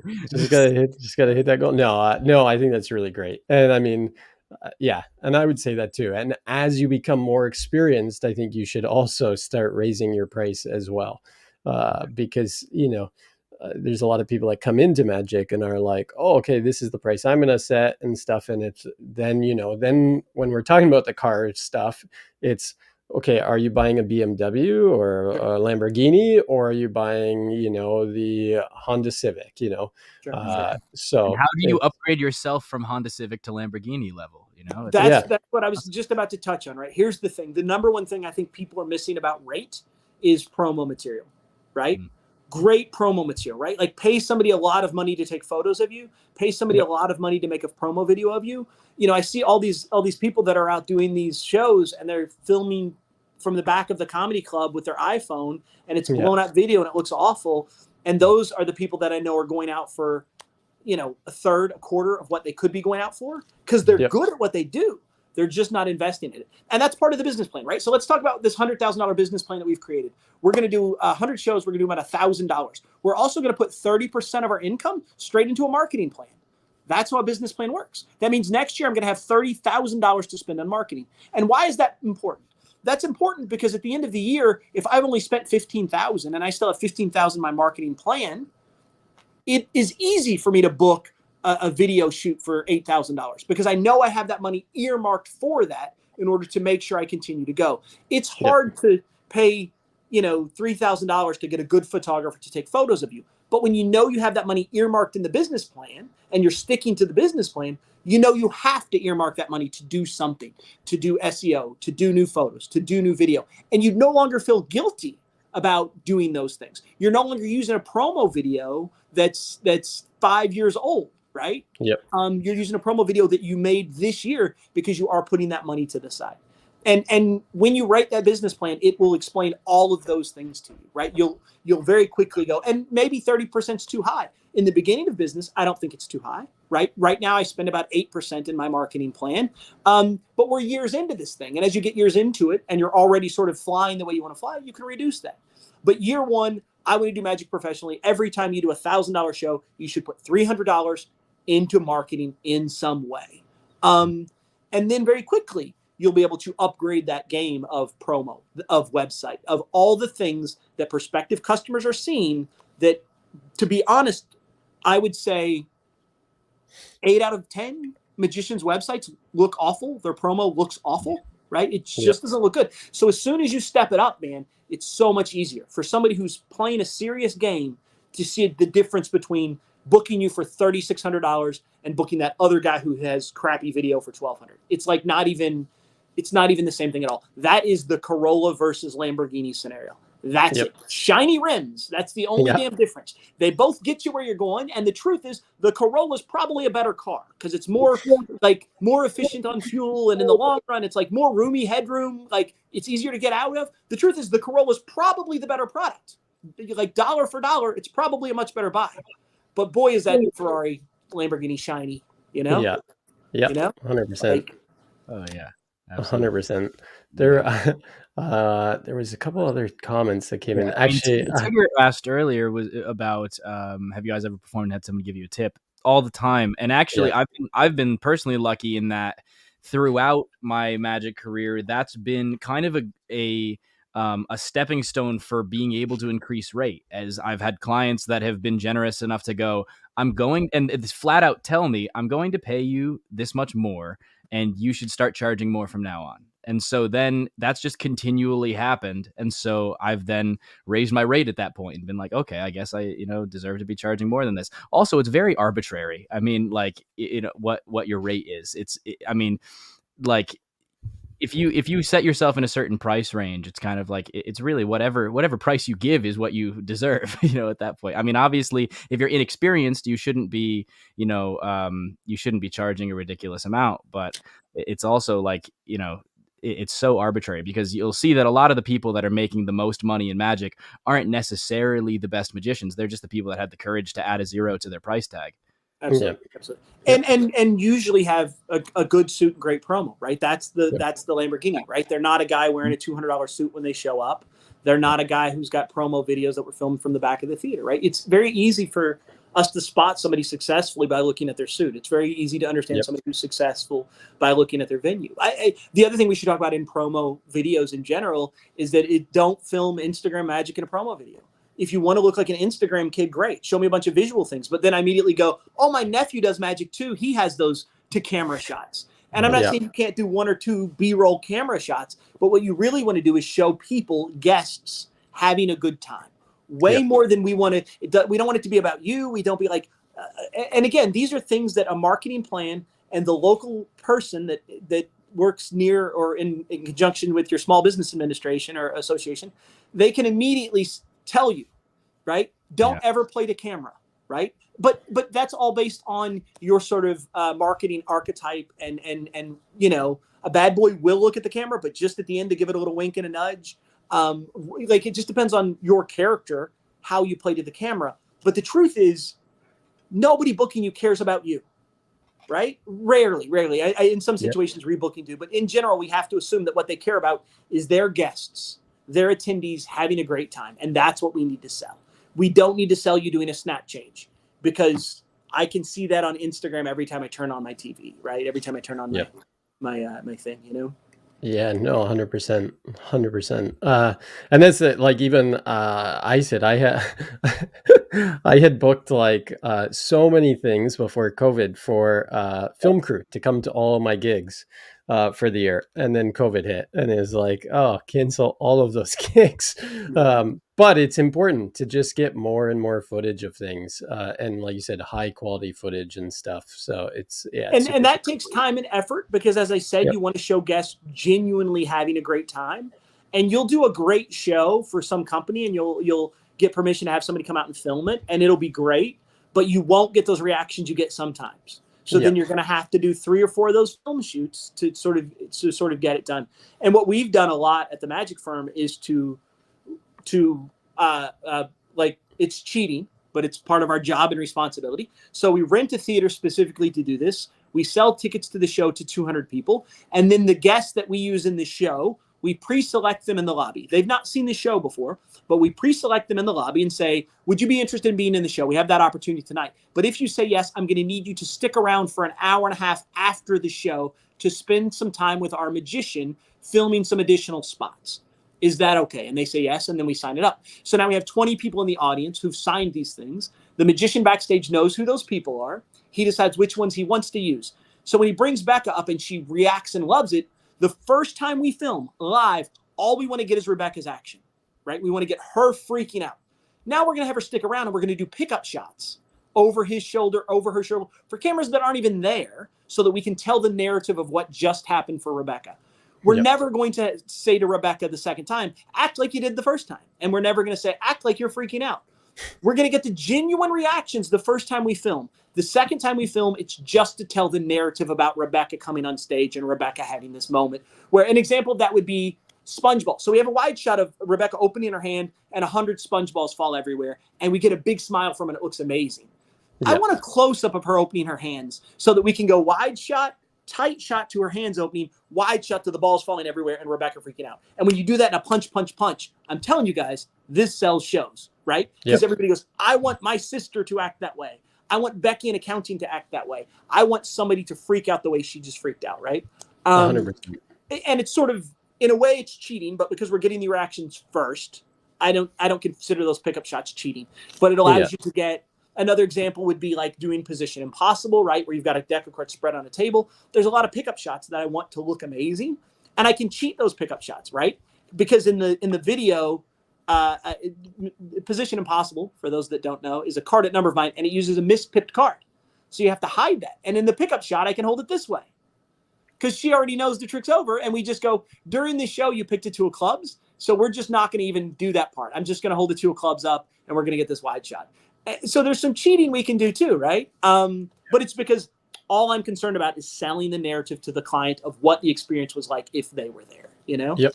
Yeah. And then I take that pickup shot and I turn it into a magic trailer and I lie to people and sell the trick.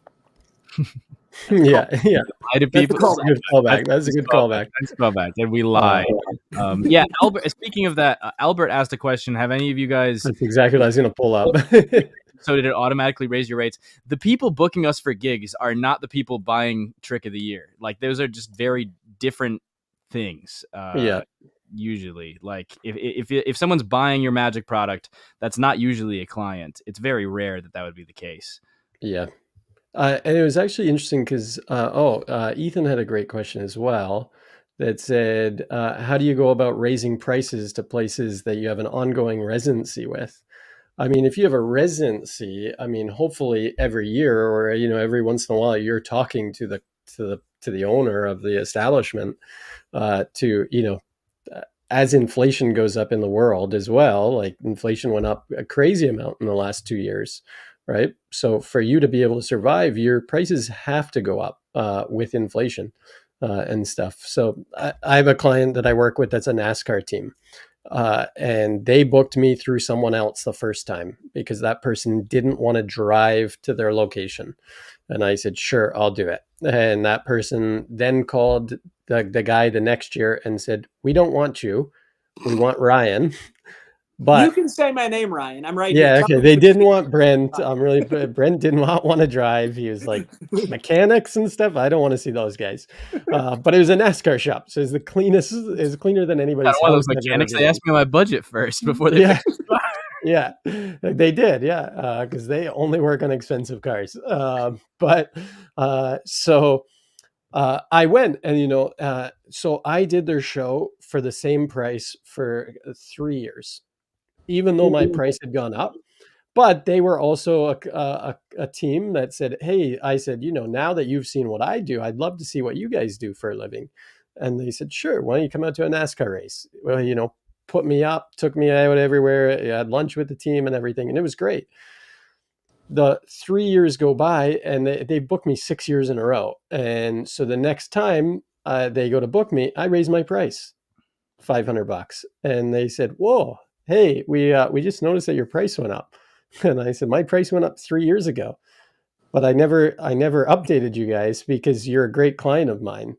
But if you still want me, and they were like, of course we're going to book you for that.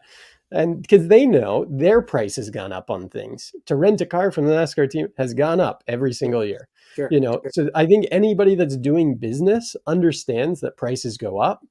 And if you're in a residency situation, then it's something that you should be open and transparent with the person that's running the residency or running the building so that they know, hey, eventually ticket prices might have to go up or my cut is going to have to be a little bit more.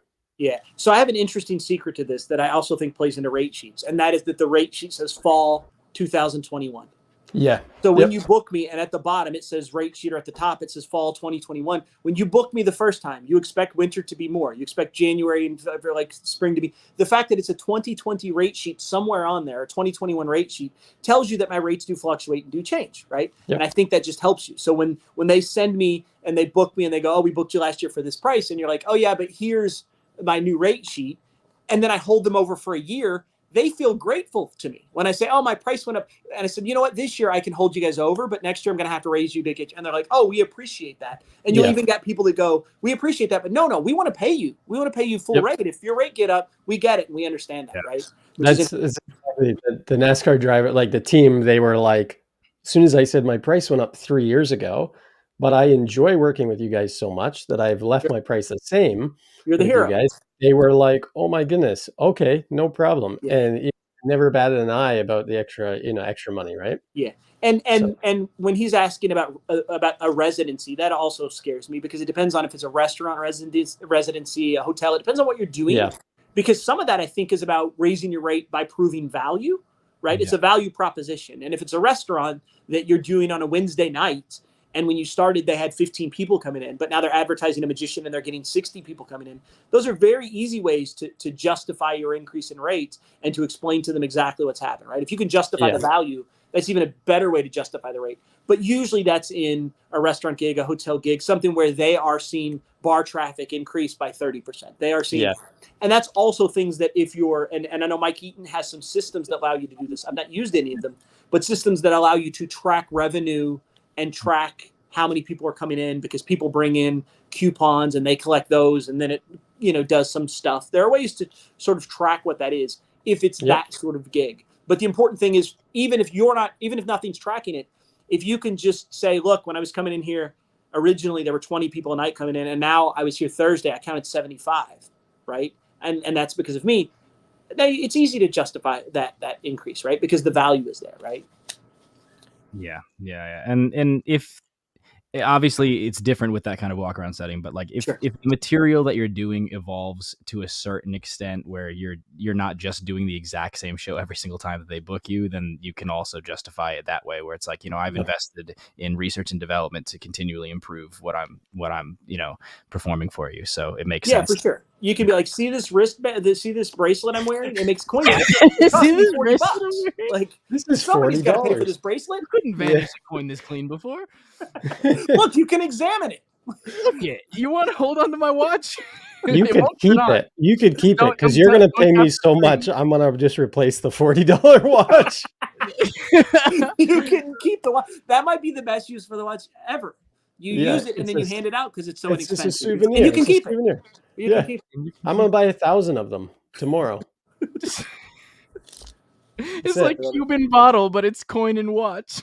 Yeah, that's amazing. It's a souvenir. No, I think it's time that we find out a little bit more about Brent. Yeah, definitely. Ladies and gentlemen, it's that time. It's time for 20 questions. It's time for 20 questions. Yeah, it's time for 20 questions. It's time for 20 questions. Yeah, put 2 minutes on the clock. 2 minutes on the clock. Put 2 minutes on the clock. 2 minutes on the clock. Here we go.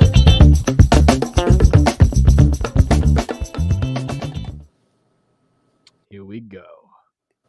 So there's been some great comments while that was going up.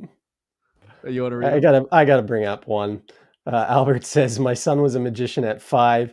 He would tell my wife to pull a surprise from his pocket, and every time she touched the live frog in his pocket, she freaked. That is a trick that every magician that's doing walk around magic should be doing. That's how you raise your price. You walk into the client, you go, touch my pocket.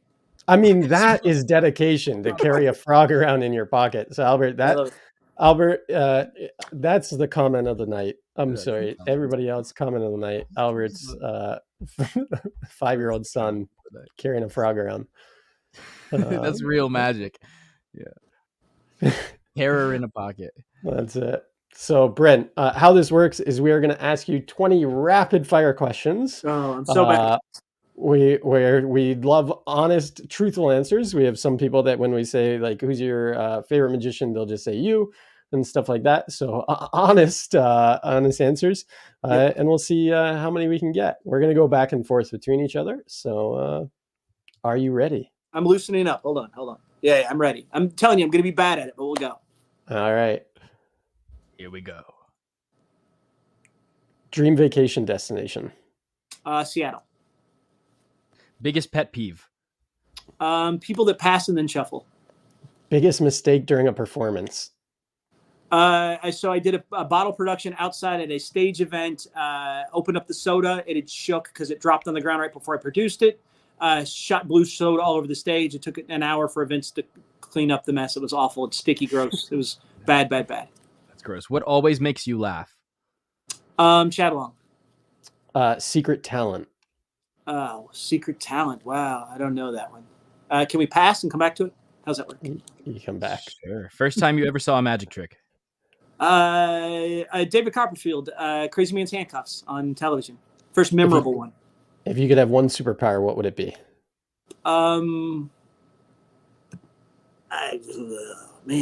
It's got to be invisibility, right? As a consultant, think of all the things I could do with that. Yeah. Dream performance venue. My own theater. I mean, I love it, right? I get to do what I want. Most cherished memory. Because we're on a magic show, I have to say the moment in and of itself. If you guys haven't seen the film, watch the film. there's a moment in there that changed my entire life. Favorite food? Let's go with impossible to answer, but I would go with sushi. Favorite movie? Oh. Again, cheesy answer, but I'm going to go with The Princess Bride. What's the worst job you ever had? So I worked for a cigarette company for about 6 hours, packing boxes of cigarettes into a semi. So they don't load them on skids. They hand pack them. And you have to carry a carton, like not a carton, but a case of cigarettes down an 80-foot trailer and stack it up. And the problem is once you've done like 3 rows, the whole place stinks of tobacco and you stink of tobacco. And I vomited and I left half the shift and my day was over. Nice. That is amazing. That's a good Horrible. one. Amazing. Oh my gosh. I appreciate the amount of details. However, that was probably the least amount of questions we've ever gotten through in the talk. You know what? questions was The 20 questions. We only got through 12. Actually, the worst than him was Chris Kenner. Chris last week, he only got 11. Man. But you and Chris back-to-back weeks are lunch bag letdowns. I'm sorry. Do we have any good questions left and we can do a bonus round or something? That's what we did with Chris. We said, let's do a bonus round here. Right? I don't know how. Wait. He only made it through 11. We had a skip. We had a pass. Remember? Oh, we had a pass. Yeah. Oh, so you tied with Chris Kenner for last place. Oh, boy. I mean, that's a pretty good leaderboard, though. I mean, that's I mean, did I answer slow or I was just too detailed? I think there might have been a mix, a little bit of both in some things. Some of them, like what always makes you laugh, you were right on it with Chad Long. Oh my gosh! But there was a couple that were a little bit longer hesitation. Yeah, and then I explained them too, which wasn't good. Like the whole, this is why I can't be on a game show. But the tobacco, I'm happy that you told us the story with that. Like that's crazy that you only worked for them for 6 hours. Yeah. It was like the worst. Like that was the one. Like I was 19, maybe 18. I don't know how old I was, maybe 17. But it was like the first experience that I realized like I'm not cut out for this day labor shit, right? Like it's not in me to carry things into a semi and walk back and forth while carrying. Because I also don't smoke and like just tobacco smells even when it's in cases. It just smells. Super disgusting. So the other thing I didn't talk about, because I was trying to shorten the thing, is the first thing they do is take a giant plastic bag that's as long as the trailer and they inflate it into the trailer so that you're walking into a giant plastic bag. And they do that because at the end they tie it off to keep the cigarettes from getting stale, right? Think about it like a giant 80-foot long bread bag. So you're walking into this giant, like musty, cigarette scented, sweaty, gross. And then they also pay you per trailer. They don't pay you an hourly rate. So they paid you like $60 a trailer. Good guys would do 4 of them in a shift. I think I did a quarter of one in my 6-hour shift before I quit. Horrible job. Never do it. That sucks. Yeah. Doesn't sound like fun. It was literally the day when I was like, I can't do this, Yeah. That's when you started doing magic. Exactly. Forget this. I mean, I think another great question is, what's your most highly recommended magic product or book? Product, I mean, as much as it's overdone, I don't care. I would have to go with Double Cross. I mean, I know it's overdone, man, but like pound for pound, punch for punch, man. When you do that properly, it's hard to just not give people memories forever, right? When you do it properly and they know they were never touched before the thing happens, man, it just creates such a strong memory. I stopped doing it because I was pissed at how strong it was. I was like, oh my God, I don't like that. This is the thing that everybody remembers more than everything else so much, Oh, did we lose Brent? Uh-oh. There and back. Oh, there we go. Oh, there we go. There we go. Yeah, he couldn't. Your connection couldn't handle me dissing it at Double Cross. Yeah, he's like, I'm not listening to you anymore. I hung up. As soon as Blaze was like Double Cross, I'm out. I'm done. Yeah, that's it. He's like, I don't perform it. Block. And book was Maximum Entertainment. That's been a big choice for sure. I tell people all the time that one of the things that I do in consulting is just tell people what Maximum Entertainment says. That's a lot of my job. Is just saying, no, do this. And all I'm really doing is quoting chapter 7 of Maximum Entertainment. Yeah. I got it over there and I still haven't read it. That's really bad. I need to check out chapter 7 right after this podcast. From a from a theatrical Magic standpoint. It also is a book that I think if you're performing professionally, you should probably read it at least once a year, maybe twice a year, because it meets you where you're at, which means the first time you go through, you'll skip the stuff on microphones because you're like, oh, I'm not using that. Yeah. But then when you come back to it 2 years later, you'll be like, oh, that's why I should be using that, right?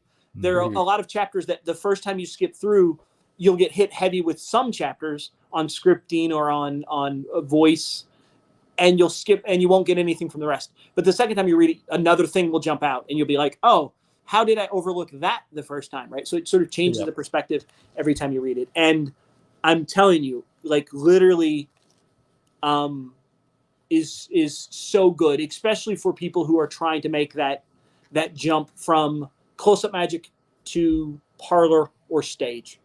If you're trying to make that jump, I think it's a huge, huge book that way, because in close-up, I can be too fast and I can move around and I can be very in that. But as soon as I move onto parlor or stage, I have to own that stage. I have to lock my feet in place. I have to control that space in a way that you don't have to control a close-up thing. And that's what I see a lot of people miss out on, you know? Yeah, absolutely. It's a great book.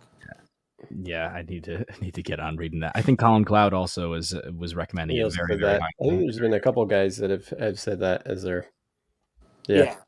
And again, like there are great books out there on tricks. We don't need more tricks, right? Like everybody listening to this probably has enough tricks, right? Except unless it's like an FPS wallet in black or brown.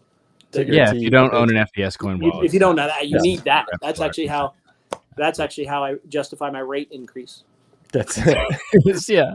Do you guys see what I brought out this year? $1,000 more. I just pull a Sharpie out of it, and they're like, "How do you justify the extra $300 you want to charge us?" And I go, "Look, that's a Sharpie." I'm actually going to do that though. Like I was trying to find usages for this because I don't really do coin material, but pulling a Sharpie out of it is just like such a cool moment. Oh yeah. Yeah, it's one of the reasons that it exists, right? It's because I came up with using a bottomless purse. I came up with that Sharpie transfer.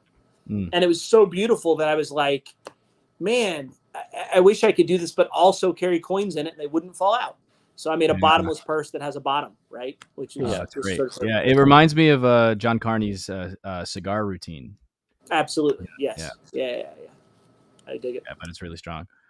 We've got some more from the 20 questions. Should we go into those or? I'm down for whatever you guys want to do. If people are watching and tuning in, I'll talk for hours. I don't care. We can ask him. You hit up the next one. Well, who's your favorite magician? Oh, favorite magician. I don't know that this is possible to answer. That's why I'm glad we're not in the high pressure. Can I say Chad Long again? I love you, Chad. Yeah, you say Chad. Yeah, that might be my real answer. Nice. Yeah, maybe there's somebody else, but for now we're going with Chad. Just because. I mean, none of the Spanish guys. He's a sweetheart. Like. I like to say, no, more, less. That's how I force any card I want. I just go, no, more, less. And then I just lay down any number that I want.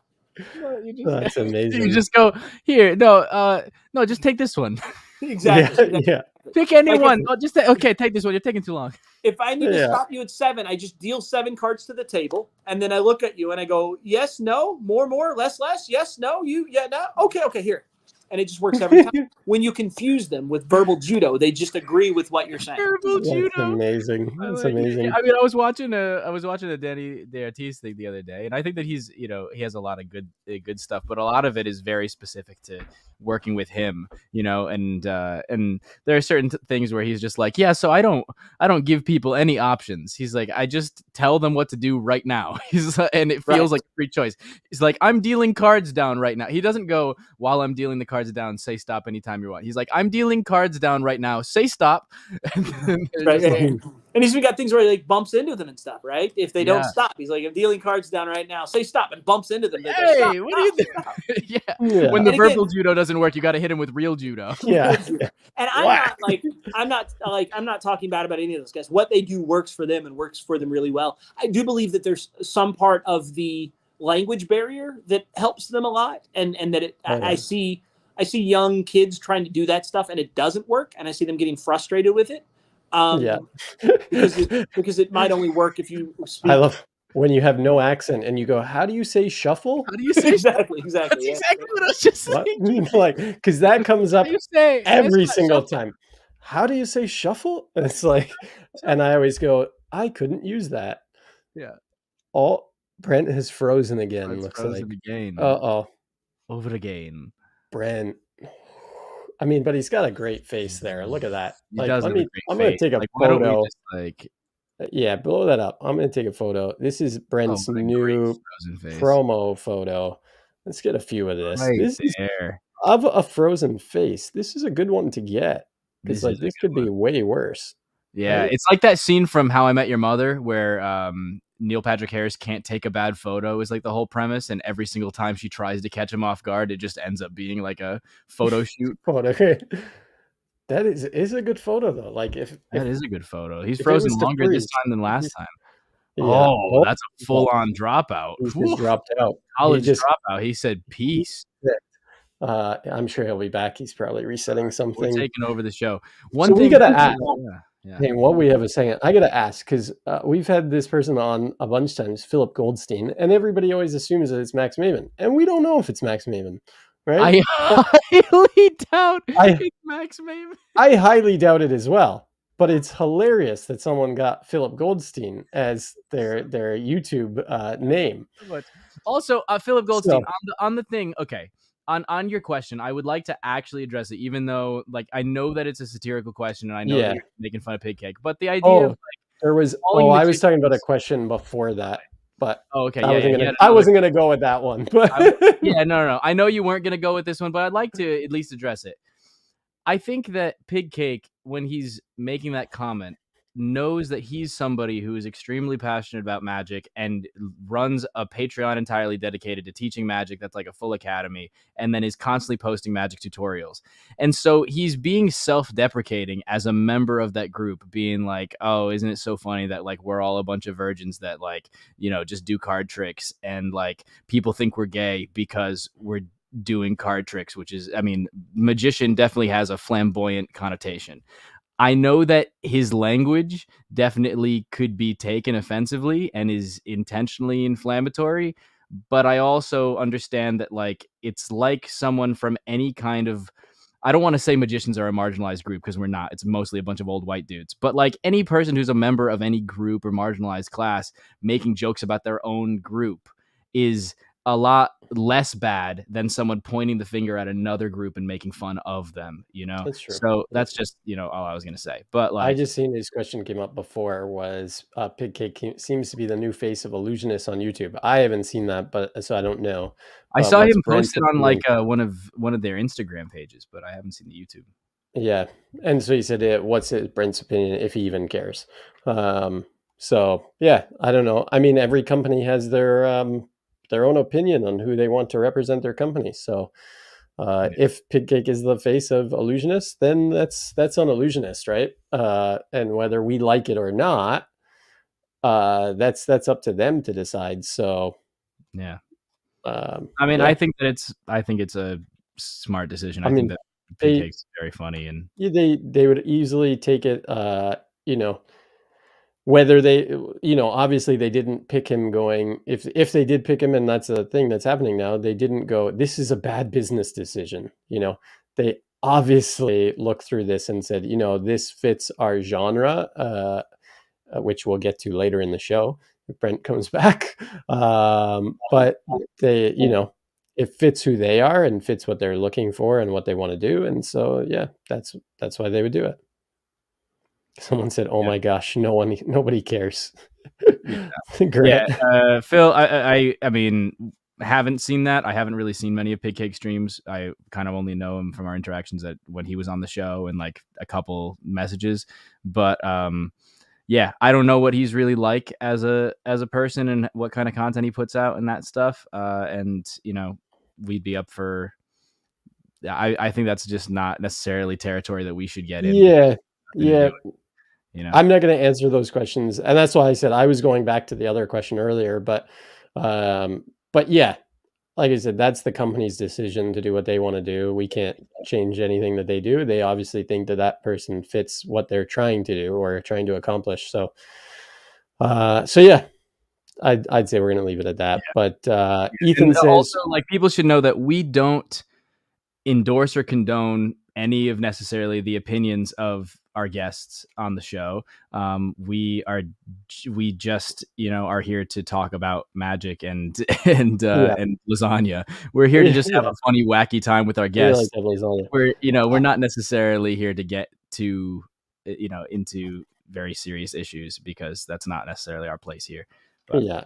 I mean, yeah, and that's the thing is every single person that's watching is going to have a different opinion on things, which is great because we all can have opinions, and some people will think those opinions are right, and some people will think that they're wrong. And I mean, that's what makes us all unique. If we were all the exact same, life would be a very boring place. I do agree. I said Grant says spreading hate is for weak-minded. No one should spread hate. We shouldn't hate each other. And that's the thing that we love about the show is we get to talk to magicians, all access behind the curtains to see who the magician is off stage. And that's why we love doing the show, is because we get to talk to people and see who they are off stage. Like Brent, who knew that Brent's, pet peeve was shuffling after a pass, so now when I see him, I might just have to do that while I'm talking to him a couple times. But that's what we love. Yeah, and the thing is that we don't necessarily agree with the guests on a lot of things. I mean, in this episode, we certainly talked about things that we disagreed with Brent on, and had an interesting, I think, fascinating discussion on it. But also, like, when it comes to, like, we had Chris Kenner on the previous week, and, Ryan and I are both religious people and are, outwardly about that. Also, I personally very much enjoy talking to atheists and talking about and love the back and forth about it, because I think that there is a way to talk about where science and religion meet and reconcile in the middle, rather than thinking that you need to throw the baby out with the bathwater on either side. But, Chris is somebody who's very outwardly atheistic, and also kind of, was bashing religion a little bit. I don't know if on the show, but definitely before the show. And it was something where it was like, we enjoy people as people, and, don't endorse everybody's opinion on everything, but it's a good thing to talk with them about it. Yep. And that's the thing is, we've had lots of conversations on and off air with our beliefs and stuff and how they fit. And, in the magic community, it's kind of a faux pas, maybe, I guess, because there isn't a lot of people that are believers in the magic community. There's more and more I'm finding, but not everybody's going to agree with us, and that's fine. As long as we love and respect one another. And I think that's what, any community that we're involved in, whether it's here on YouTube or, with your community that you live in, it should all be about love and respect, and not hating each other or bashing each other or talking behind people's backs and trying to bring people down. That's not, it's not what we want. So, so let's go on to Ethan's question while we're waiting for Brent. We'll see. I'm surprised Brent hasn't sent me a message, so maybe his internet went down or something, because it's pretty crazy. But and I appreciate you saying that, Lindsay. Yeah, and we love each and every one of you guys that watch the show. He says not everyone is going to agree. I don't think that's right. Yeah, I mean, it's just a joke. Yeah. Okay, I was like, no, I don't think everybody's going to. But everything. Let's go to Ethan's question. Much more lighthearted question, more about what the show is about. Who are your guys' favorite magicians? Blaze, who's your favorite magician? I don't think we've answered. We haven't really answered a lot of those questions.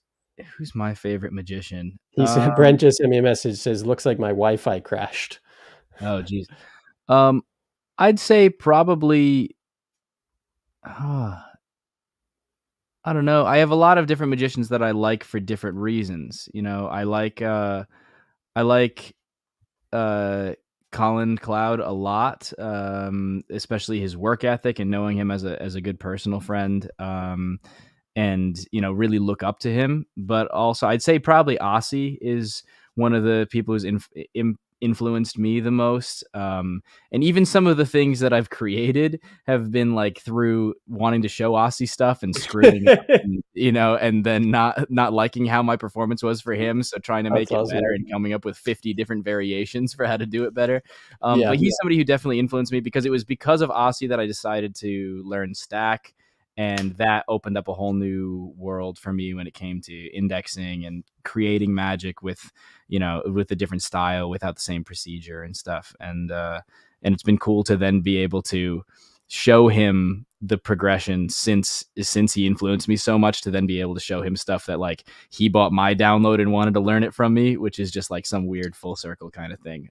But yeah, who would you say? It is a great question. Blaze Sarah. No. Incorrect. Sorry. No. You know what? I would say there's a couple people. I do mentalism. I started off doing magic and stuff. So I really loved going and watching Penn and Teller, because I thought they were really smart in scripting stuff. And I mean, it's Penn talking, but the movements of Teller on stage really inspired me. But this guy, I've seen him perform live a few times. It's got to be Darren. It's got to be Darren Brown.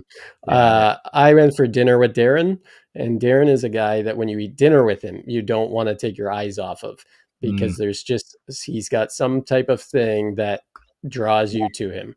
And so he, without a doubt, would be my number one person.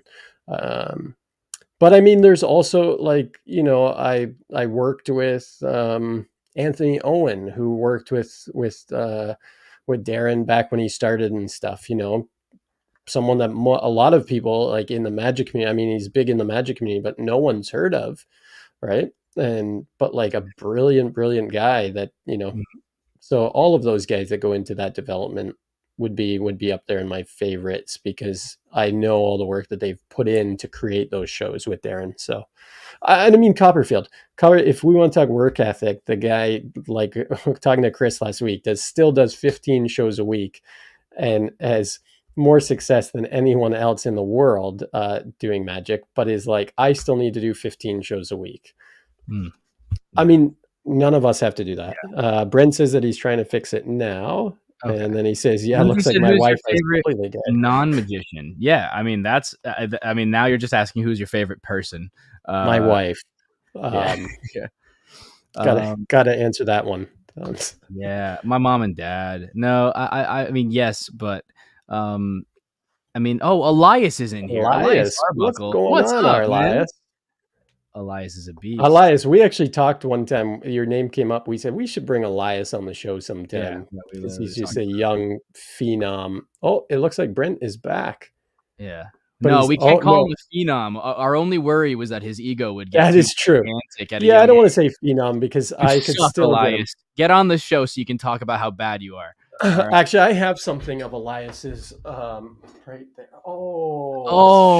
Shoot, Elias. I got you. I know I got you. So it looks like Brent is currently driving. Should we bring him back in here? Yeah, we can bring him back in. Brent, what's going on? Yeah, no. So my Wi-Fi died entirely at the shop. So I'm now in the car to drive home, and then hopefully we'll have Wi-Fi there, depending on how much longer you guys are going to hang out. I love that you had just finished saying, like, during the 20 questions, like, yeah, if you guys want to ask me more questions, I can talk about this stuff forever. We could go for hours. And then it's like, minute later. Like, that was just like a magic trailer. He just totally lied straight up. I thought that was when I was making fun of the Spanish magicians. Those guys were watching, and they just like did their magic and got rid of me. Yeah, they just DDoSed you, man. Oh, you know, the U.S. they just US internet is now being hacked by the Spanish. That's amazing. But yeah, we'll be on here for a little bit. If you so I'm still, remember when I came in earlier, I was having trouble with the sound. I'm back to that thing. Oh, okay. So can we put me in the sound booth and then bring me back? Do you think that'll solve it like earlier? Yeah, we can try. I can send you the link for it, and then and then C. I mean, the thing is that honestly, that's never happened to us before. That by just throwing somebody into a different room, that they suddenly had better audio. But like the fact that it magically worked is cool. I'm only basing it on the idea that it worked earlier, right? Yeah, totally. Okay, I just put it into the private chat. If you want to check that, go into that, you can do. and then Do you want come to back? Do you want to do that? I'll continue looking through questions. Yeah, totally. And so I saw Elias said, "No, Ryan." Yeah, Elias, I owe you a punch now. Thanks, buddy. Get wrecked, Elias. Yeah, you're toast, buddy. You should just quit now. Quit while you're ahead. Quit Magic. Please, for the rest of us, please quit. Quit while you're ahead. Have a job. So then Lindsay said, "Good answer for my wife," and then says, "Well, unless your wife and your mom and dad are magicians, they are disqualified." But they said non-magicians. So, okay. Please mute himself. Okay. Okay. And Pavel said, and also we have a baby girl doing telekinesis in Russia. Oh, that is pretty sick. That's amazing. That's like, another guy that we should bring on the show is Derek Whitnick. A lot of people in the community don't necessarily know him.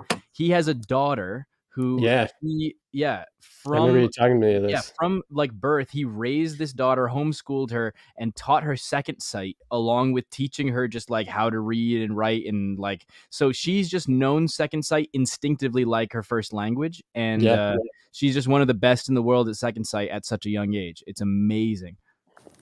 All right, Brent, how's it going? Can you hear us now? I can. So now it seems like I'm in both rooms, so I'm getting double audio. All right, okay. Can you kick me out of the other room? I did kick you out of. I'm not even in the other room anymore. So I think that you have double audio because there's two of you in here. I'm gonna kick the other one from the studio. Yeah. Is this better now? Yeah, that fixed it. Nice. Perfect. There we go. All right, hold on. Like Ethan said, what is a movie or show that you've watched that inspired a trick or a piece of script? That's a great question. I remember I saw AGT one time, and I saw that or no, it was SNL. I saw SNL, and I saw Jimmy Fallon going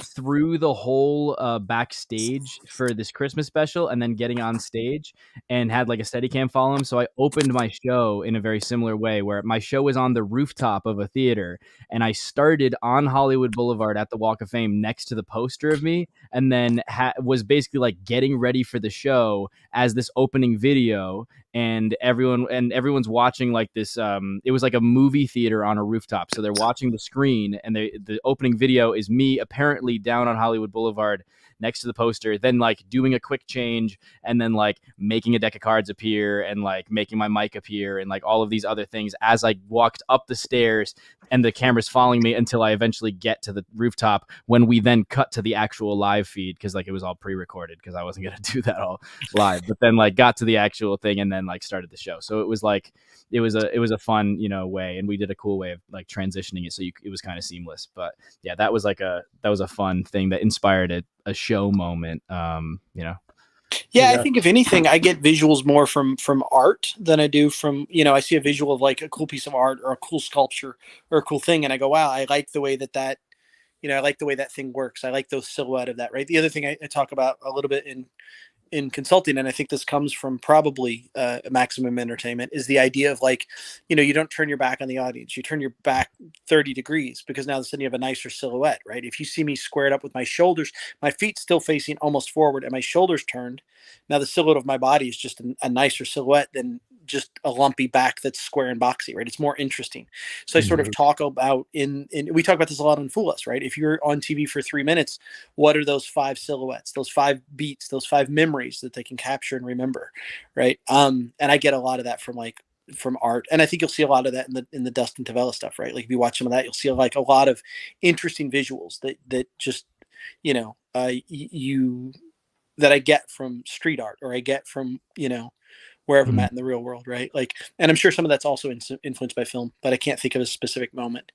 Maybe actually, again, I talked about The Princess Bride. There's a trick that I used to do that's based on Inconceivable, which is the idea where you talk about, literally the process of The Princess Bride in the film and how that inspired you to do this thing, which was kind of interesting. But Yeah.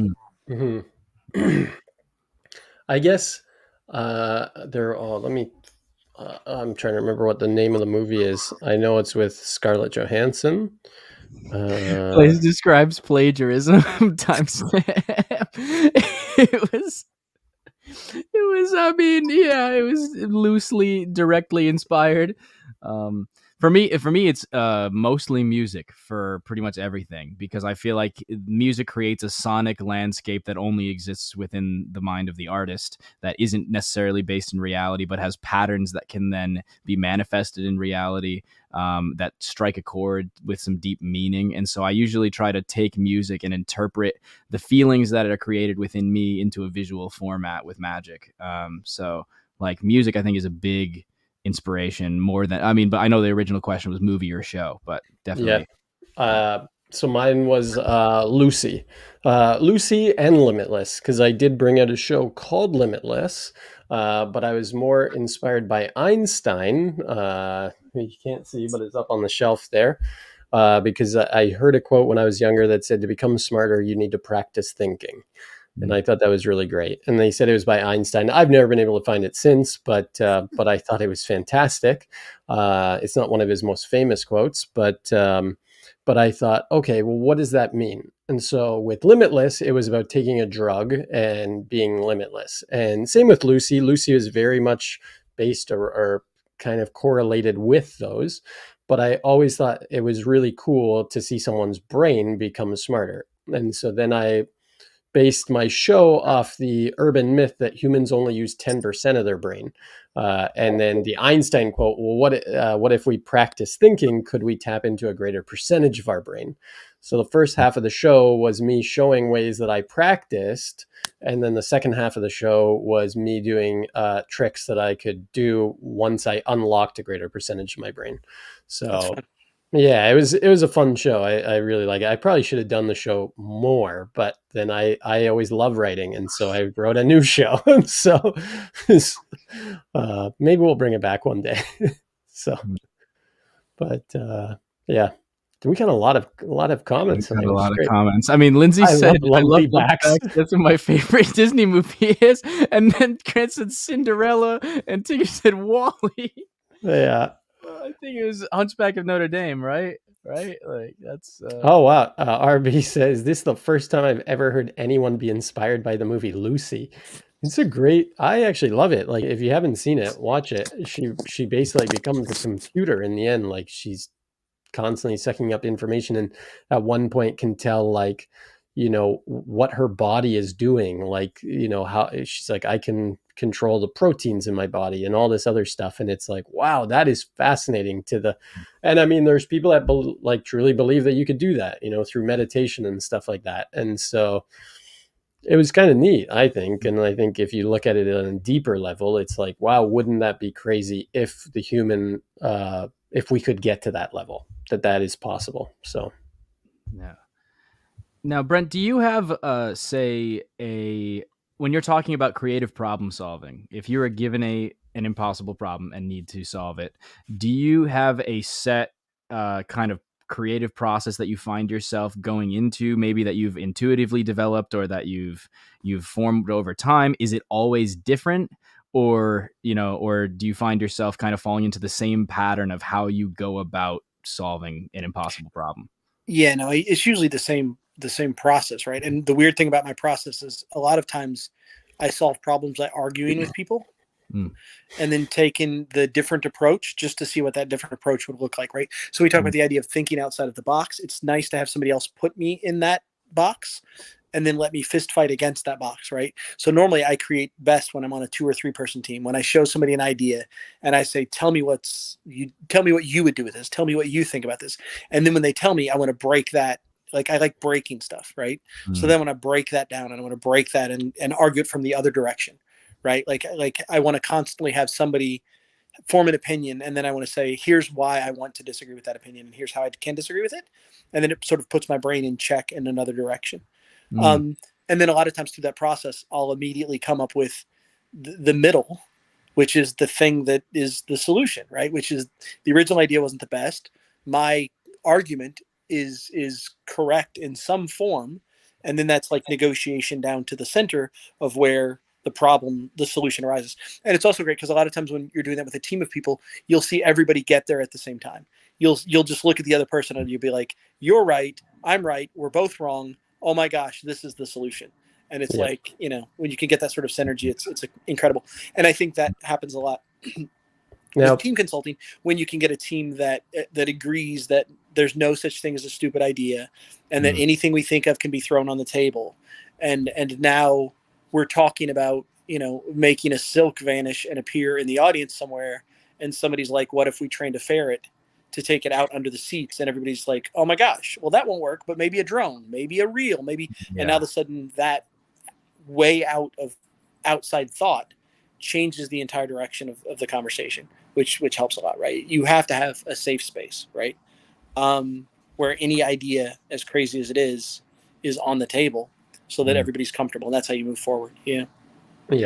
Now, putting yourself in a box or, putting parameters around things, I think only leads to what I would say is our favorite segment of the show, to see if we can put Brent inside a box and see if he can get himself out of this one. See how he gets himself out of, this is a deep dish box that you're in right now. And it's that time. Lasagna! What's your favorite genre of lasagna? Meat. Lasagna. Veggie. Lasagna. Plain. Lasagna. Saucy. Lasagna. What's your favorite genre of lasagna? Color. Lasagna. Cheesy. Lasagna.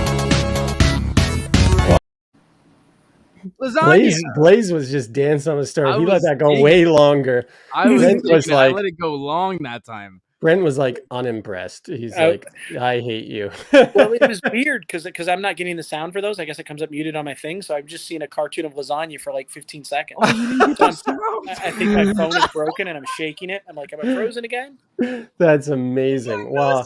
He didn't get the jingle the entire You got to go back and watch it on YouTube after, Brent. It is the highlight of the show for us. I'm sorry I missed it. It is, but I mean, that is the brain numbing question. He's watching this animation for an uncomfortably long. He's like, wow, are these guys? Did they go to the bathroom? Like, what's going on here? I froze, I think. So Brent, putting you inside a box, what's your favorite genre of lasagna? This is a trick question for me because I don't know lasagna genres, but I do know that there's like this vegetable. Oh, you know what? Actually, no, there is. At the local farmer's market, speaking of supporting local businesses, at the local farmer's market, there's this artichoke Alfredo lasagna thing with mushrooms in it that's delicious. I don't know that counts as a genre. But like, can we go with Alfredo lasagna? Absolutely. And that just so you get the experience of it, we're gonna relive the Chris Kenner moment of what's your favorite genre of lasagna, so you get to experience the jingle real quick. And it's gonna lasagna. What's your favorite genre of lasagna? Meat. Lasagna. Veggie. Lasagna. Plain. Lasagna. Saucy. Lasagna. What's your favorite genre of lasagna? So anyways, that's what. And then it goes on for another 3 minutes. It goes on for a lot longer. It's definitely better when you can hear it. Yeah. Oh yeah, it's definitely better.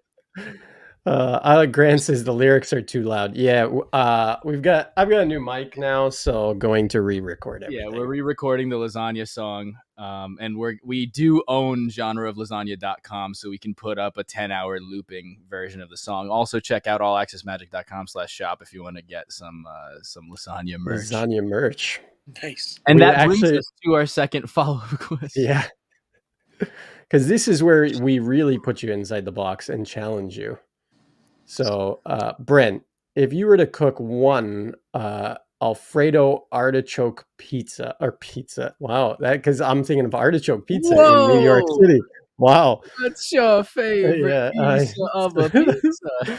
So if you were to bake one artichoke lasagna, and then you were to bake a second identical artichoke lasagna, then Blaze, I'll let you take it away. Now, let's say you take said second identical artichoke lasagna and place it atop the first. How many lasagnae do you have now? 1 or 2? Or 2. I think you have 2 still. Oh. I'm basing my theory on the fact that I believe one of the best parts of the lasagna are the crispy top. And you don't get crispy top in the center of a lasagna. So I think at the moment we stack them, we have 2 crispy tops. I think we've created maybe a much more delicious lasagna. But I think that crispy layer in the center makes me think I'm entering a second lasagna, not continuing the first. Oh, wow. This is a Does good that make answer. sense? Does that make sense? Crispy top. Yeah, you got top in the middle. Yeah, funny? because top, I mean, we're in agreement that top is the best part, right? Oh, that top. That crispy sort of shelly. I think you're gross. You don't like the crispy layer of cheesy stuff on it? It just means it got big. That means it got baked too long. Chewy insides, man. Yeah. All right, I'm going with 2 lasagnas though. I think when you stack them, you don't get now. If you stack them before you cook them, I think you're at 1 still. Okay. Right. See, it's funny because you and Chris, I mean, you both answered 11 questions but Chris says 1. He said 1 last week, not 2. Chris says 1, and so does our hoodie. So does our hoodie. Lasagna Mathematics hoodie. It does say that 1 + 1 = 1. But I do understand, Takumi. But wait. Well, let's dig into this, guys. We're gonna have a problem here. Yeah, right? So the problem with 1 + 1 = 1 is that if we define that, we also have to define that infinite number of lasagnas stacked in infinite space is still 1 lasagna, and that mathematically cannot be true. Well, I mean, if you can eat it all. I think that it's a certain thing of like, yes, there's the matter cannot be created nor destroyed, but I think that it's a certain element of like there's a level of like apoptosis happening right now. But like we have to agree, you are right? consuming that other lasagna within another, and that previous lasagna's identity has died and gone away. The spirit of lasagna is no longer. I'm still stuck in the idea that 1 can't equal infinity.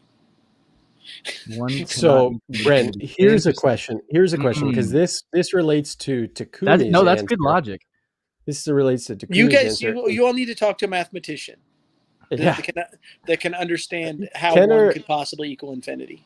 Kenner is he said he was going to talk to some what do you say, physicists or something about this, because he was like, this question goes so much further than what we think. That's what I'm worried about. I'm worried about the deeper implications of your all's decision.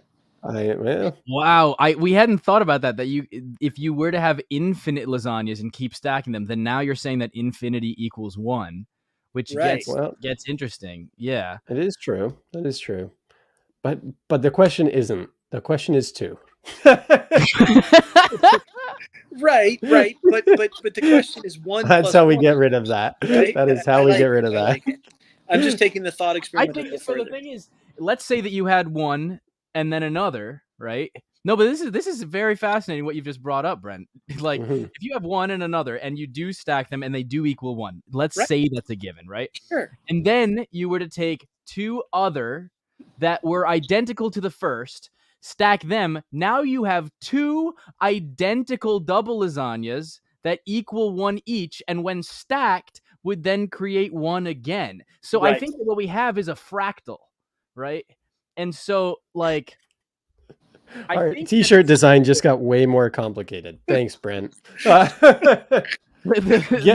this t-shirt while you can, because it's a limited edition.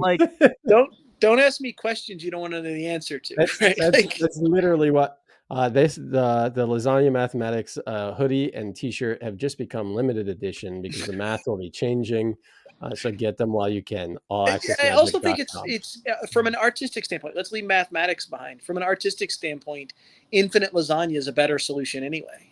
It is, right? it is from an true. artistic standpoint. Right? So It is- here, it is. let's go with this though. So Takumi came up with a fantastic I answer literally as think that the well. lasagnas do this. Like they're just fractaling. Like no matter Yeah. how far you zoom in, it still looks the same because it just still looks like lasagna.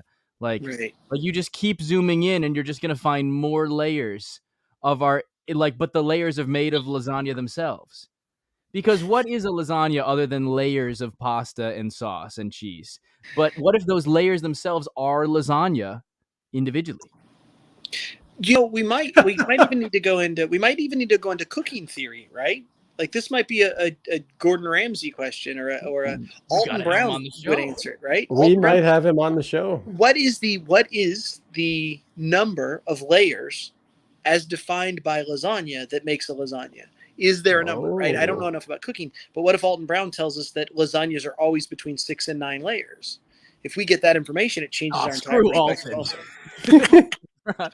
Oh, that hack trying to break our lasagna physics. Yeah, we got to do more with what was that one? There was a YouTube show where it was like dudes cooking and they just added like bacon to everything. Oh, you're talking about Epic Mealtime. It was Epic Mealtime.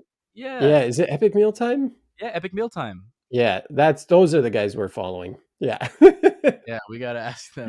We got to ask those guys. But I think we could tweet Alton and find out. But here's the question. Somebody should do that.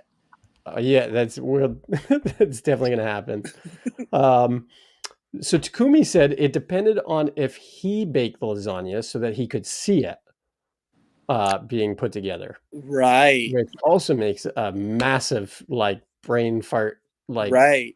Tree epidemic brain fart. If you deliver me the lasagna as one, then I could believe it's one. But if I see 2 lasagnas stacked, then I know it's 2. Mm-hmm. Yeah, that's pretty heavy. That's heavy too, right? Because if I bring you a massive lasagna, even though I've cooked it too, although I still believe that goes back to my original conceit, and that is that the crispy center layer breaks that conceit. Here's the question as well. And I go, what the hell is this? No, but if you discover, and suddenly it entirely changes your perspective. But hang on, if you stack it on top, the bottom layer is usually I'm going to say the juicy layer because it's wet. So now you stack that on the crispy one. That crispy layer in the middle might not be crispy. Reabsorb the moisture, no longer be crispy. Sure, that's a valid point. Oh yes, yeah. It can revitalize like one of those skin creams that they sell at the mall next to your magic shop. right. Your previous magic shop. Lindsay, revitalize this epidermis. Lindsay has a great comment. She said, man, then all multi-layer cakes are multiple cakes. Whoa. That's tough, right? Lindsay, that was the best answer I've heard. Lindsay, there was the other comment from Albert earlier, but Lindsay, that's a mind-blowing comment as well. So it's so funny because Ryan, what were we going to say, Brent? Well, I was just going to say, I'm still on the lasagna thing. From a cooking standpoint, is the top layer of the lasagna the same as the inside layers? Is it just cheese and sauce, or does it get an extra thing?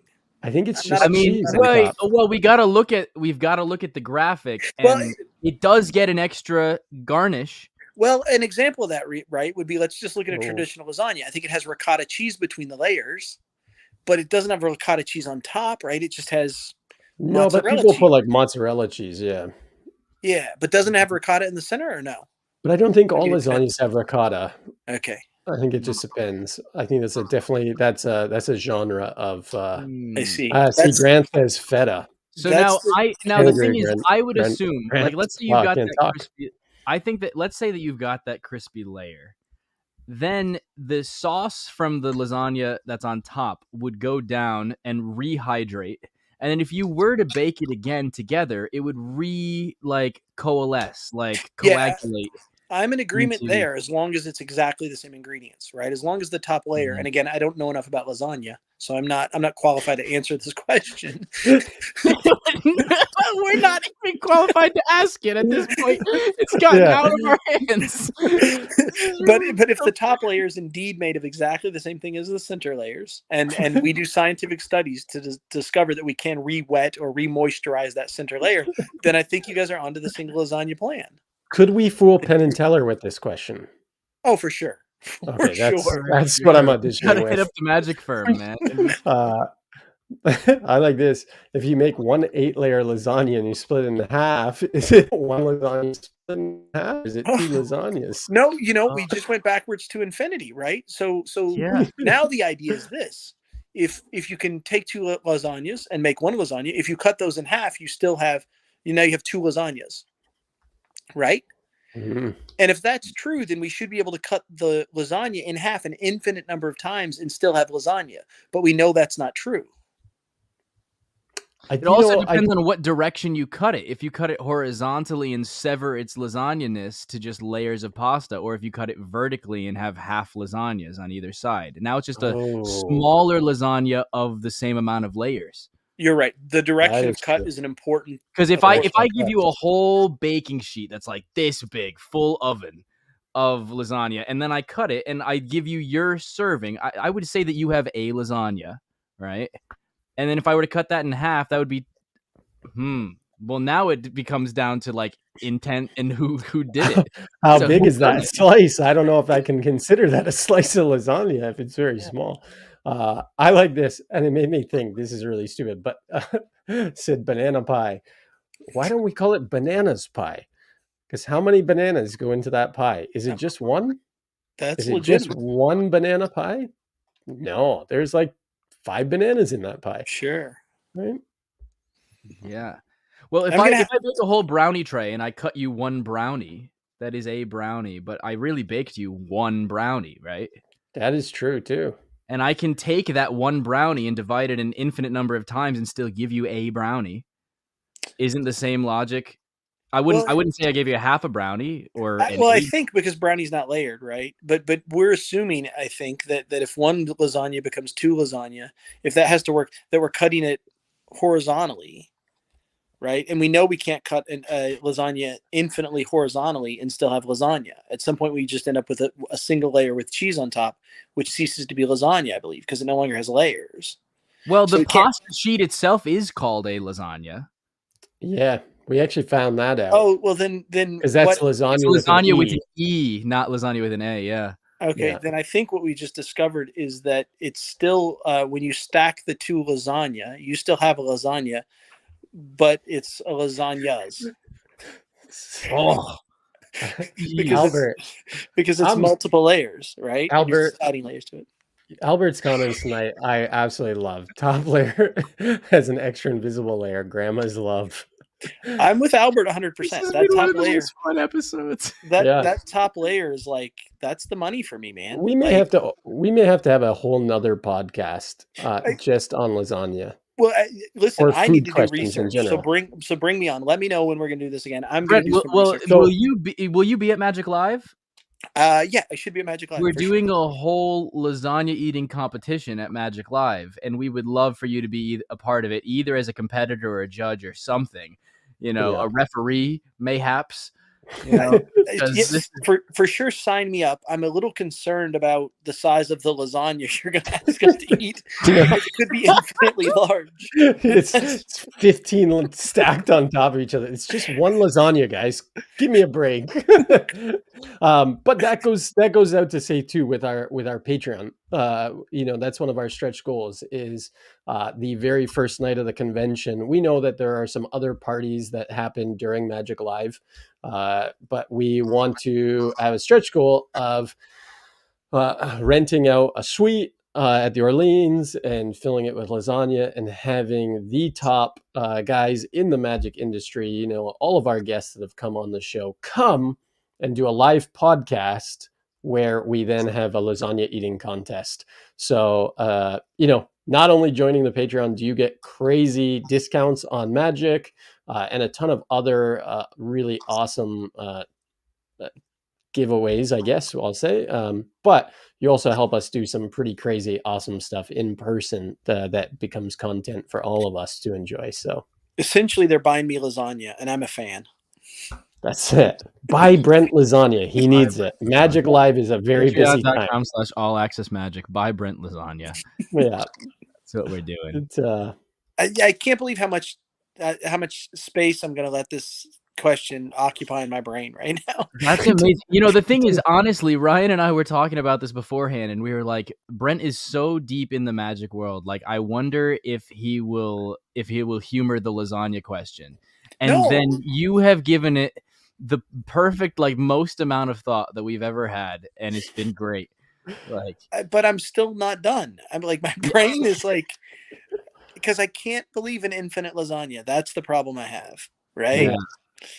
But I don't know I don't know the mathematical formula for proving that, but I'm going to do some research. But I also have to know about lasagna construction. That's the other thing. Before I can even research, I have to know about lasagna construction. So I've got to now, like, literally look up lasagna recipes to find out what the number of layers required to make a lasagna is.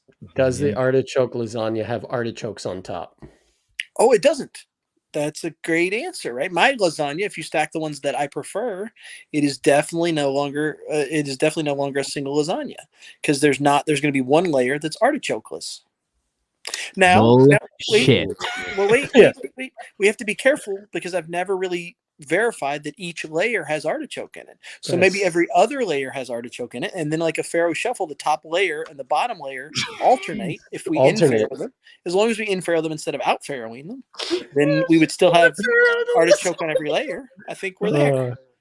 Right? I'm going to have lasagna after this. In-Pharaoh the lasagna. Well, no, wait. This is an interesting question, though. Think about it. And Lindsay says, does it have artichokes on the bottom?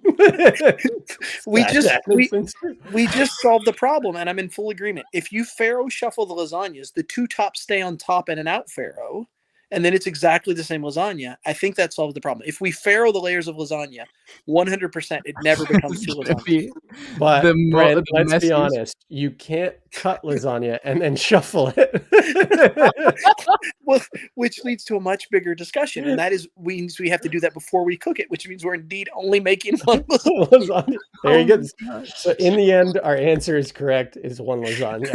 One lasagna, as long as you in-Pharaoh them. Yeah, we got to get Nico Pieri on this. Lindsay said, thinking about making a lasagna deck. Should we talk about that? Well, we are thinking about a deck. Yeah. It's actually pretty sick. Should we show anything?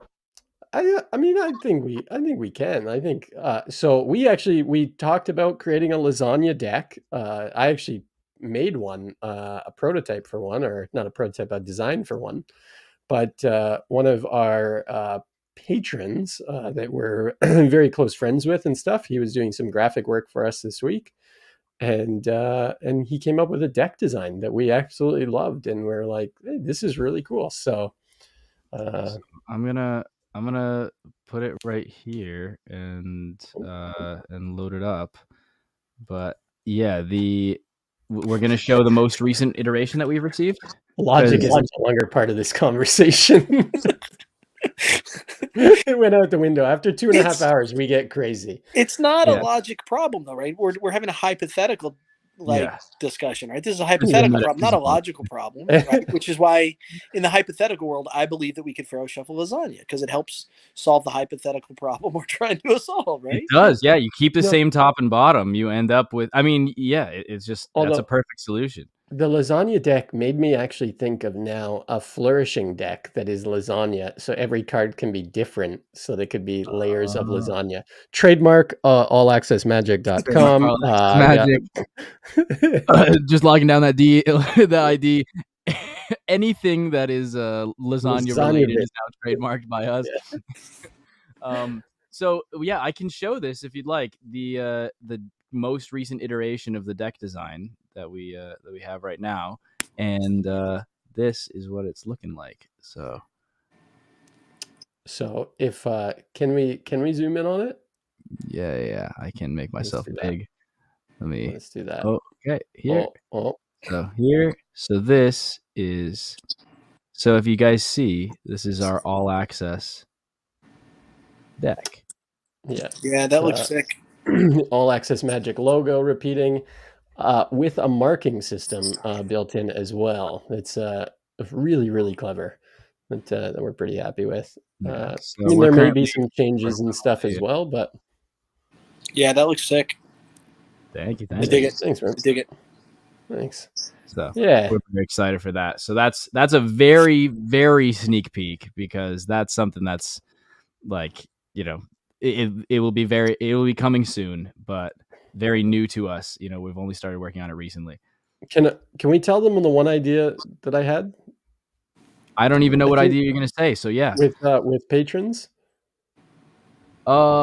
which sure. Okay. I don't know. I obviously it's something that Oh we yeah, want to yeah. release. Yeah, with the card. Yeah, Yeah. absolutely. So it's something that we want to release. So what we thought about doing, and which we'll do in one way, shape, or form, is that every single person that is a patron of ours will have their name added into the deck, whether it's with the jokers or the ad card or something like that. So everybody that is part of our patrons, that are one of our patrons that makes this show possible, will automatically have their name put in, no matter what tier you're at. And so we thought that would be super cool. Or we're going to create a limited edition box that is only for patrons, that then has your name on the box. So Yeah. So yeah, we're gonna, once we announce, there will be a limited amount of time to join the Patreon, so that you can end up as one of the people that's actually printed in this piece of history. So yeah, really excited for that. Now, there was something that we were talking about earlier, Brent, and you were talking about what happens when you have a lot of really good solutions, and sometimes your way of getting out of that is like is to just set a timer, and then, you know, you're kind of forced into it. And I definitely do that a lot, especially with people that I'm consulting with. But like, part of the process, and part of the thing that I'm going to be lecturing on at Blackpool, I don't know if I've announced that on the show yet, but I'm going to be lecturing at Blackpool. So if you're there, I'll see you, and hope you come to the lecture. But one of the steps that I have, and it's something that I've kind of ended up just intuitively doing, but sometimes will find myself breaking back into a more formulaic process if I'm consulting with somebody, is generating criteria and then grading my solutions based on that criteria. So like, I'll throw out I'll give a set amount of time, and we'll set a timer, and we have to generate as many possible solutions to our underlying problem, that, you know, our main magic effect that we're trying to create, as possible, just constantly bouncing that around, and there's no bad ideas. And then once we get to that, we have to pick our like 8 best ones. And then after that, we generate 5 criteria for what would be a really good solution, and what would be the exact ideal image for that scene that we're seeing in our mind. And then mathematically scoring, like on a scale of 1 to 8, the solutions based on the criteria, until we get the best solution objectively. And Sure. that's something that I kind of most of the time just do intuitively, and don't actually break out a piece of paper and start doing. It's kind of just like, you know, part of the process. Or, you know, it's usually a lot easier than that, because you usually don't have a ton of solutions that all work. You kind of just do what works. But just wondering, like, what, you know, if you have certain kind of like formulaic things that you do that like help you to be able to, you know, generate the best solutions for yourself or for your clients. Yeah, I do a very similar thing, but right. So I sort of do write down the solutions as they come. They all go into individual pieces of paper, and then we go through that and either or, right? We could do this either or this one. Okay, that one wins. Think about it like a Sweet 16 tournament. Either or this one. Okay, this one's better than this one. Yeah, this just one down here is better 1v1. than that one. And then it's driving you down. And then when you get down to the one that you think's the best method, you say, okay, we've eliminated these other 15, but how can what these 15 brought to the table strengthen the number one that we've ended up on? Does that make sense? Yeah. So if you look at a trick like Position Impossible, that's a prime example of it, where I had been doing a mispipped index carded number has existed for years in the not the, is it the Mastermind deck? Yeah, I think it is. Yeah, it's the Mastermind deck. So the Mastermind deck had done a carded number using mispipped cards for years, but it only had one cover card, so you couldn't really show full face cards. So I believed that going through the Sweet 16 process that a Svengali deck was a better method. So I got down to Svengali deck as my core method. But then I looked back at all the other methods and said, what strengths do they have that we can then apply to this? Which is when I created the Svengali deck that's mispipped. And we're using the strength of one solution to run off into who was what we thought was the best solution. Does that make sense? Yeah, absolutely. But the first thing I want to do is, if I've got 16 solutions, I want to drive down to which one I think is the best. And then I take the other 15 and write below them what the benefit they have was, how they even made it over into the Sweet 16. And now I have 15 benefits. And I say, of these 15 benefits, can any of these benefit the solution that I believe is the top solution? Right? Yeah, I also think that helps you create multi-layered effects, which is what I think really fools people long term, right? At the end of Svengali carded number, their solution in the car ride home might be, oh, he had more than 1, 2 of diamonds, and he never showed us the full deck. So that's probably the solution. So now this strengthens that, because in the car ride home, they go, oh, no. At the end of the trick, he spread out the deck, and I saw every single card. There were no extra 2 of diamonds. So now that layering is what's helping them, not peel the onion apart to the core so quickly, because they're getting another layer that's canceling out another layer. And I think a lot of people find one solution and stick with it. And sometimes that's flawed logic. I think find one solution, stick with it, but then look at all the failed solutions and see what strengths they might be able to prop up the actual solution with. Yeah. Does that make sense? Yeah, no, that makes a lot of sense. That's great. Yeah, and then you're not throwing the baby out with the bathwater, like all of the great ideas that have come from those other solutions that just didn't end up being the best one. You're still getting the inspiration, and yeah, that's great. Yeah, and then now I have these 15 other ideas, but it's been a creative process, because now I sort of check mark those in my brain, and I say, oh, I hadn't realized that an advantage of this is this. So now next time I work on another project, right? Like at some point I said, I forget what it was, something about like, there's no such thing, like failed ideas don't belong in the garbage bin. They belong in the recycle bin. And that's sort of the process, right? As I'm solving a problem, I'm learning to solve future problems, having thought about a mispipped deck more than I've ever thought about it, right? What advantages it has, what disadvantages it has, how it works, how it doesn't work, It's interesting. And then I get all the way down to that so now we have a solution to the problem, and we believe it's the best solution, and we believe it's propped up by 2 other methods that make it better than it would be at its core. And now we think about the language of the trick, right? Which is a thing I think a lot of people think, that scripting is separate from method. But as we know from tricks like Magician's Choice, that's not true. Scripting is an integral part of method. And when we're creating method, that then has to become a secondary conversation. Okay, we know this trick is as good as it can be technically, or we believe it is. Now we need to think about how we prop that up with the language we use, right? Absolutely. Yeah. That's a great way to put it. So here's a question I have for you, because I've done a bunch of consulting as well for TV shows and stuff. Nowadays, I do some consulting outside of Magic for businesses and stuff. Have you done that, or is there thoughts to do that? Because I always think as magicians or mentalists or performers, our job is to create an experience for the audience.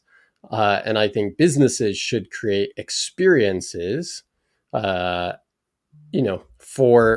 their clientele. But yeah. Yeah, I think you're on the right track. It's just not something that's ever interested me, right? Like for me, financially, I'm at a place in my life where I just don't do things that I'm not passionate about anymore, right? Like my wife and I are lucky that we're completely debt free. We don't owe any money on our house. We don't owe any money on our vehicles. We don't have any credit cards. Like, because we're completely debt free, I can decide to take a year off and I'll eat. Because all I need to do is magic trick it and old Charlie's on a Wednesday night for 3 hours, and I can afford to pay my electric and feed my kids, right? So we have that benefit. But it's also because I don't have, I don't drive a new car, and I don't have a boat, and I don't have a second house. So we've sort of decided to minimize our expenses to maximize our life, like our sort of happiness, which means I have no interest at all, working with corporate clients to make their business stronger, or to teach them to make experiences. Because what I love doing is at its core, I don't consult because I want to make businesses better. I consult because I want somebody that watches that show to be emotionally destroyed by a magic trick, and not just emotionally destroyed by theater, right? Not just emotionally destroyed by an experience, but 100% emotionally destroyed by a thing that is simply impossible, right? It's just my drive is to give somebody a moment in time that they'll never be able to explain. That in the car ride home, every solution won't make sense, and that 20 years later, every solution won't make sense. And that's what drives me at my core. So even though some of my skills translate right now, I'm not interested in translating them over to anything else. I think it's a great idea. I think it's a great idea for magicians, and I think it's a great way to book corporate work for sure. Because I agree with you that most businesses don't understand how to create experiences. They don't understand why empathy is important. They don't understand a lot. Like they don't understand how to put on a conference that's entertaining. And I think we have all those skills in our bag. And of course it makes sense for us to help with those things, you know? Yeah. But I want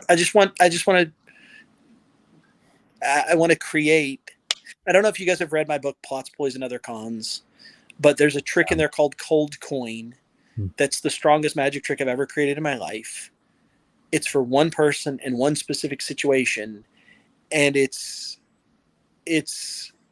like, I can't explain how powerful and impossible it is, and how much it affects somebody on like a core level. There's no clever presentation. There's no clever theater. There's just a moment that you give them that they'll absolutely never be able to forget. And that's what I strive to do. Right. And I also think that I on purpose designed that trick to be done for just one person, because when it's just you and them alone in a space and something impossible happens, they don't turn to their buddies and say, wow, he's really good. They don't laugh about it. They just experience it in a way that and you don't give them, you don't go, once the trick's done, you don't go, wow, aren't I great? Wow, wasn't that a great trick? You just let the experience breathe. And in that space, it breathes so much longer. And I'm telling you, those people that have seen me do that trick, every time I see them, right, they tell the person next to them about this thing that happened. And man, it's when you can get there, it's a lofty goal, but there are a few tricks that'll get you there. And when you can get there, man, it's like, that's good. Yeah. I like this question came up. It said, has shirtless Brent made an appearance? Brent, is this a thing? Shirtless Brent? I have one story about you doing it, but I don't, is it more than that? Well, so this weird thing happens, I don't know, 5 years ago, or maybe less than that, 3 years ago. I post a picture of me on Instagram that's just my shoulders and my arm like this, right? So you can see my shoulder. You can't see my nipples. You can't see my chest. And I got all this hate for it. I got all these people that calm down, thirst trap or whatever, right? And most of it was just friends being silly or whatever. Yeah. Legit. So then I was like, all right. I posted a shirtless photo once and got so many people unfollowing me. Cedric told me that he saw that and he unfollowed me. That's awesome. It's like a bizarre thing. And then at the same time, I'm comparing that to females on Instagram that just will get hits and views, and their job is to just show off all the stuff. And it's this weird world we live in where it's just a strange thing. So I started an Instagram called Shirtless Brent, and that's the whole bit. The whole bit is now it's just pictures of me shirtless, but you never see me shirtless. It's only my shoulders, right? Nice. There's no chest, there's no nipple. It's only just. And then we started taking submissions. So now we've had other magicians who've submitted photos, and now it's a whole at Shirtless Brent on Instagram. Yeah, it's a thing. And then it became and then I'm waiting for Ryan to take his shirt off. I can't get it off over my head. It's not ready yet. And then because it became a thing with customers, man. That is awesome. That is so great. So many of the same posts. Yeah, that's my favorite post. That's the post that started all. And then it became artsy, right? It was I take weird glasses and pictures in showers. I love that they're all black and white. Yeah, we have a theme, man. We know what's up. Steve, nice. Daryl. Few Eric Stevens that I'm seeing. Yeah. We have both Daryls. Yeah, both Daryls. There's the other Eric. Nice. It's the most ridiculous thing ever. That is hilarious. I love that Teller is in the background. That's awesome. That is great. Brent, you might All Access Magic might have to follow someone else on Instagram. Interesting that now. on shirtless Brent, the first The photo first photo is you not with the shirtless. hoodie. Just you were saving the shoulder for later. That's a tease. Yeah. It's the best thing, right? Like that's what's hilarious about it is there's no like, you know, you never see anybody shirtless, right? You see their That is shoulders, amazing. and that's the bit. So it just became a weird art project. But then we had customers that like we made bookmarks for customers, shirtless Brent bookmarks. So when they buy a book, we'd send them out a bookmark, and it just became a ridiculous thing. So now all the time That's we have amazing. people in live Sigurd chat who are like, says, can we send pics to, or can we send a pic to? yeah, for sure. You have to follow it first. You have to be a follower in order to submit. But if you just send a message to it at Shirtless Brent on Instagram, we can post your pictures. We expect tons of you all to do that tonight, and I'll load all those tomorrow, and we'll know that we're making the world a better place. There you go. Doing the Lord's work, really. Michael Lawrence says, please don't. It's weird, right? Like it's such a strange, like the whole thing just it hit me as a weird art project when somebody was like, you can't post a picture of your shoulders. And I was like, what is even going on right now? I don't understand. That is awesome. I love that you took it and made it a thing though. That's the greatest part of it. Did you know that was a thing beforehand, Ryan? You did. I had no idea. I mean, I met Brent maybe 7 years ago, something like that. We went to an Applebee's in Columbus, Ohio, with myself, and it was like I think it was like Chris Mayhew and stuff. And we all went out, and I didn't know who Brent was at the time. And then he did his tour and restored. I think he used a business card at the time, maybe after dinner, and I was like, okay. This is badass. And then he took his shirt off, and it got awkward. So you took your shirt off at Applebee's? You know, I'm not afraid, right? I mean, it was late. It was after midnight, so I mean, they were kicking us out anyways. But then I saw a shirtless Brent come up, and I was like, "Wow, other people have had this situation."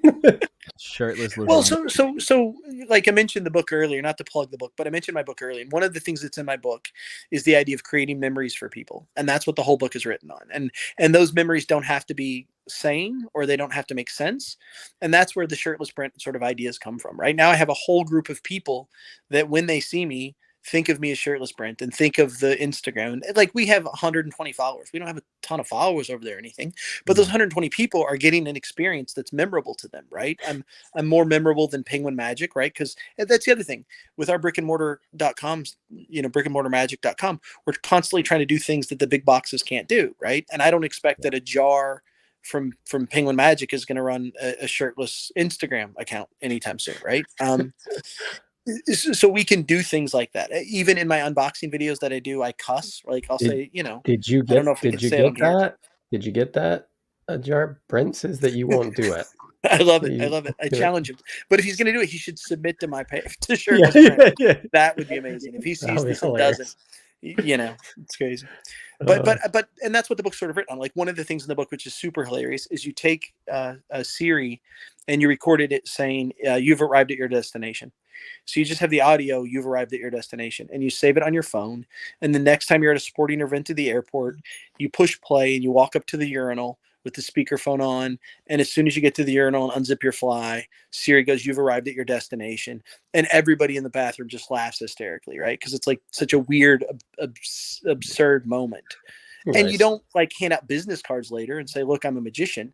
But all you're trying to do is get that guy in the airport to leave, walk out to his wife and be like, you'll never believe what just happened in that bathroom. Right. Yeah. And these are just those things that I'm always trying to curate these moments of like, they're not magic tricks. They're just moments that make you memorable and make you interesting and make people make somebody go, yeah, last night here in Applebee's, we had a guy who tore up a business card, put it back together, and then took his shirt off. Yeah. right. Whatever those things are, it's like fun and interesting, right? That's awesome. Memorable moments. That's awesome. Yeah. There's another thing in the book where you invite friends over to play Uno, and you cheat at Uno, but it's crowdsourced cheating. So we would take the yellow sixes out, all the yellow cards and all the sixes out of an Uno deck, and then we would deal one person a yellow six, which means he can't win. There's no way he can ever go out. And then everyone else agrees that we're never going to win the game. we're just, even if we can go out, we're not going to go out. We're just going to continue to play while this one friend continues to say Uno while staring at a yellow 6 for hours. It's That's genius, great. right? And then and the rule that we have is that, like, they have to, we keep playing until they either say the words yellow 6, or they show everybody the yellow 6, or they turn over the deck and say what the hell's going on. We'll give an unwritten rule. So now when somebody new comes into the board game group, everybody's like, let's yellow 6 them. Let's yellow 6 them. And then we all just play Uno, and a guy can't win. And you just hear him go like, Uno, Uno, Uno, like just getting really, really mad about it. Right? It's not a magic trick, right? It's not a magic trick. It's not a con. It's not a gambling demo. It's just this ridiculous thing that at the end, when he finds out, he laughs hysterically, right? Yeah. That's really awesome. Ridiculous. Yeah. And it also feels like this is another thing that I'm a huge sort of proponent of, the idea of giving people the true magic power, giving people in your life the ability to feel what we feel when we create magic. We do a show, we say, I'm going to teach you a magic trick. And every time we lie to them, every time we crack the egg into the glass and they didn't really do a magic trick. Yep. So one of the conceits I've explored a lot is the idea of, what if I could give them the power, not teach them a magic trick, but give them the power of creating the magic trick. And that's sort of what yellow 6 does. They don't have to do anything but not go out, and they feel like they're part of the heist. They get to be a part of the bank robbery and have the power that we have when we make the coin disappear, And I think if you can find, I've got a couple of ways in my show where I give the audience the ability to really have the power of a magician. And I think it really resonates with them, because I don't ever turn it back on them and go, oh no, this thing is, ha ha ha, you're an idiot. The egg really does crack and you didn't really learn how this egg to silk worked or whatever. Right. I really just give them that power and that ability, which is, it's like the whole premise of my show. My show's called Through a Magician's Eyes, and the whole premise is about making the audience into magicians without ruining the magic for them, like not teaching it to them in a way where they're suddenly stooged, but also not having it be some kind of gotcha where I'm fake teaching them something and then pulling the wool over their eyes. It's like, there's very little that I take credit for in the show. I'm just simply the vessel or facilitating them being able to get the feeling of reading their friends' minds or astonishing other people. Sure. Yeah, it's a fun concept to play with. Yeah, absolutely.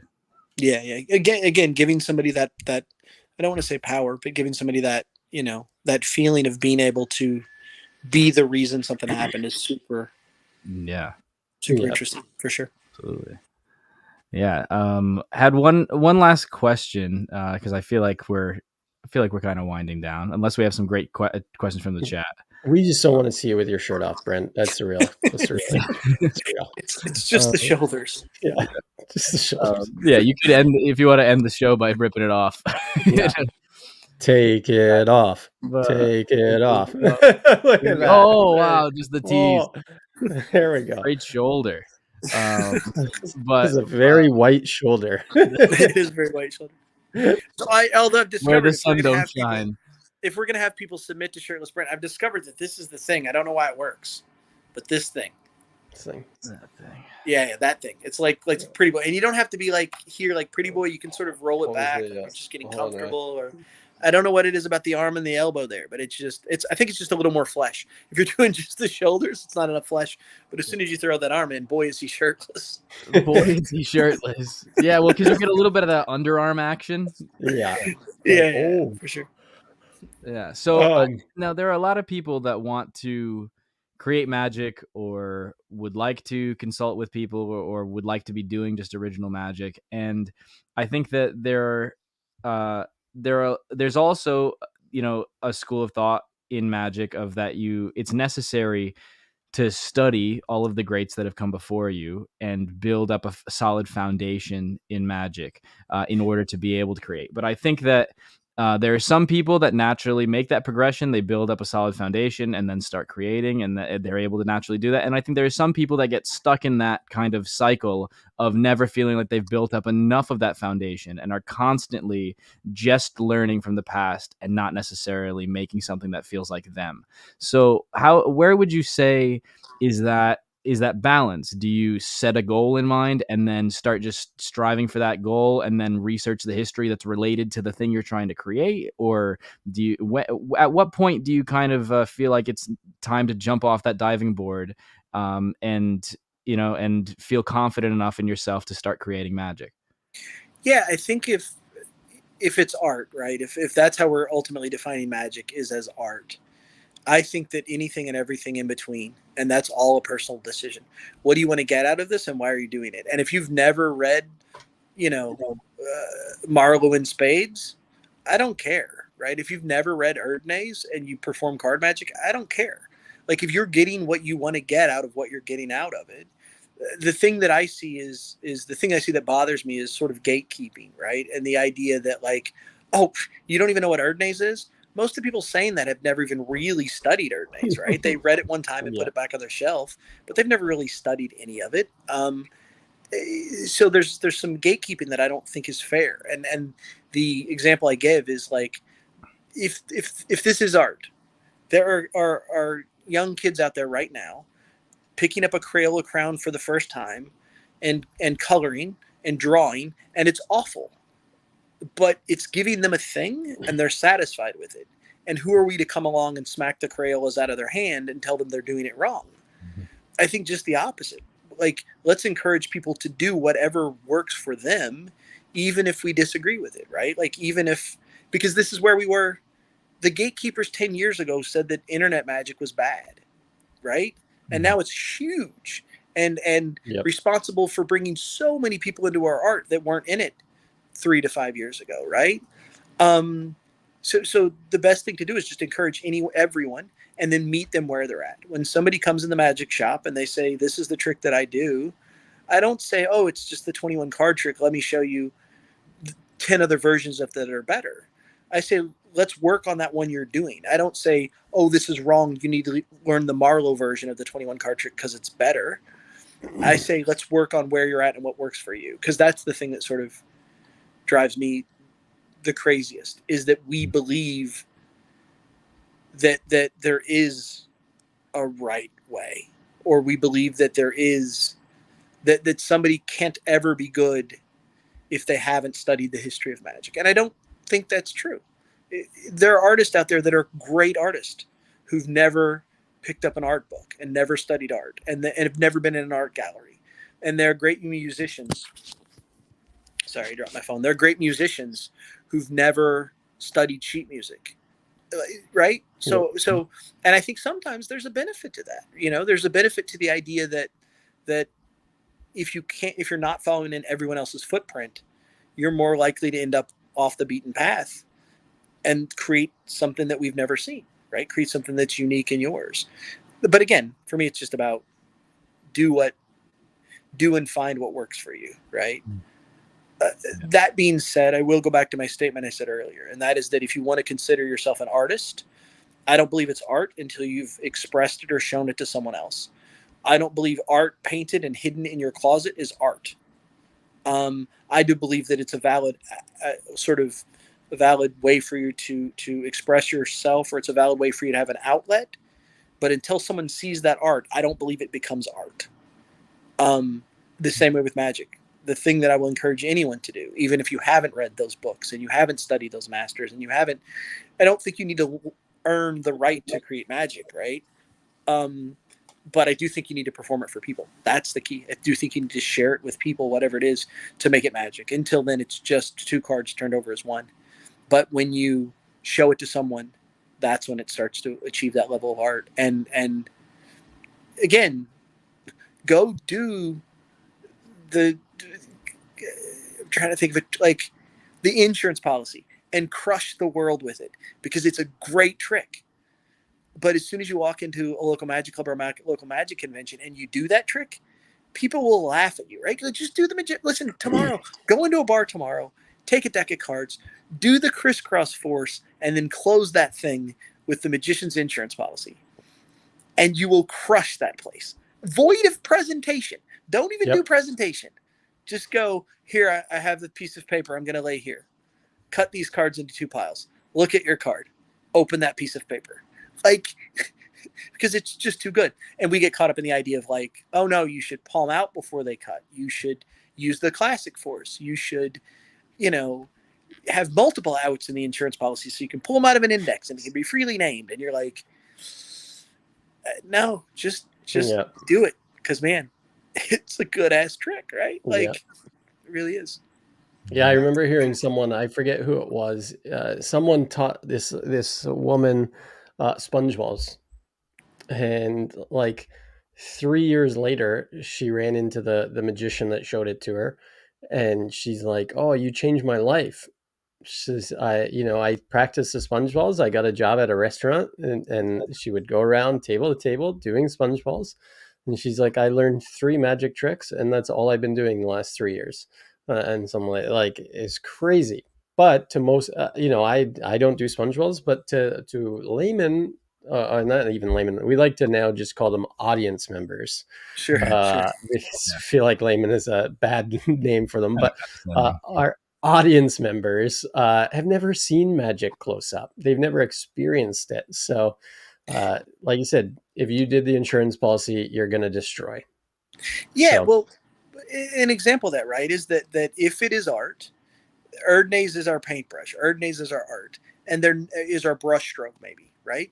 And the audiences that the art appeals to are never going to pay attention to our brush strokes. They shouldn't pay attention to our brush strokes. Our brush strokes in our paintings should go unseen so that they can get the bigger picture of the art. And if we're too busy sitting around talking about brush strokes and the history of the brush stroke and the history of using this versus that, like we're sort of missing out, which is just create art and give people that experience, Yeah. Absolutely. Yeah. I mean, I don't know about you, man, but I think that was another gold nugget right there. That's a mic drop moment.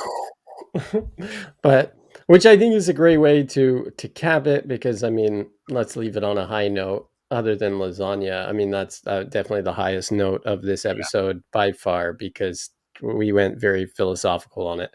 But it's not done. The answer has not been finished yet until Magic Live, when we try to give Brent an infinity number of lasagnas stacked on top of each other. I think I'm going to take the Pharaoh Shuffle lasagna challenge at Magic Live, and I'm going to try to Pharaoh Shuffle lasagnas. We should have events. There we go. Yes, this is like X Games. Yeah, you gotta have a full-on thing. Yeah, there we go. There you go. 1v1 lasagna tournament. But yeah, exactly. But Brent, thank you so much for coming on. You were absolutely incredible tonight. I know. Thanks for having me. Really appreciate it. You've been on for a while, so yeah, we can't wait to see you. Definitely in May. Hopefully before then. Hopefully this world opens back up. But awesome. But again, let's pop up your website and stuff so people know where to find you. Absolutely. brickandmortarmagic.com was at least what you said earlier, but that's for the place. JMB. Yeah. Themagicfirm.com would also be the consulting. Beautiful. And go follow Shirtless Brent on Instagram. Make sure to submit. That's the thing. Like, I want to see a couple of you all submit to the thing, because. Yeah, 100%. I'm gonna send you a photo. I'm just here relaxing. I'm gonna send you a photo for sure. Max and relaxing, cool. Shooting some. I like it was this comment here that said, "Grant's been on fire tonight too. It's the pit hair that is offensive in my opinion." If you would like to see a lasagna eating tournament championship at Magic Live, where we interview a bunch of magicians, including Brent, then check out our Patreon, patreon.com/allaccessmagic, and help support our stretch goals so that we can make that a reality. But this has been a blast. I did not know what to expect with this episode, and honestly, this has been one of my favorite conversations that we've ever had in the history of the podcast. I think it's been hilarious, but also really insightful, and just really appreciate all of your time, Brent. Well, thanks for having me on. I'm going to go do some research on lasagna so that I'll be prepared for our next conversation. That's it. Awesome. Well, thank you so much again. Thank you for everybody watching. We'll be back next week. Unless you're one of our patrons, then we will see you on the weekly patter. And until then,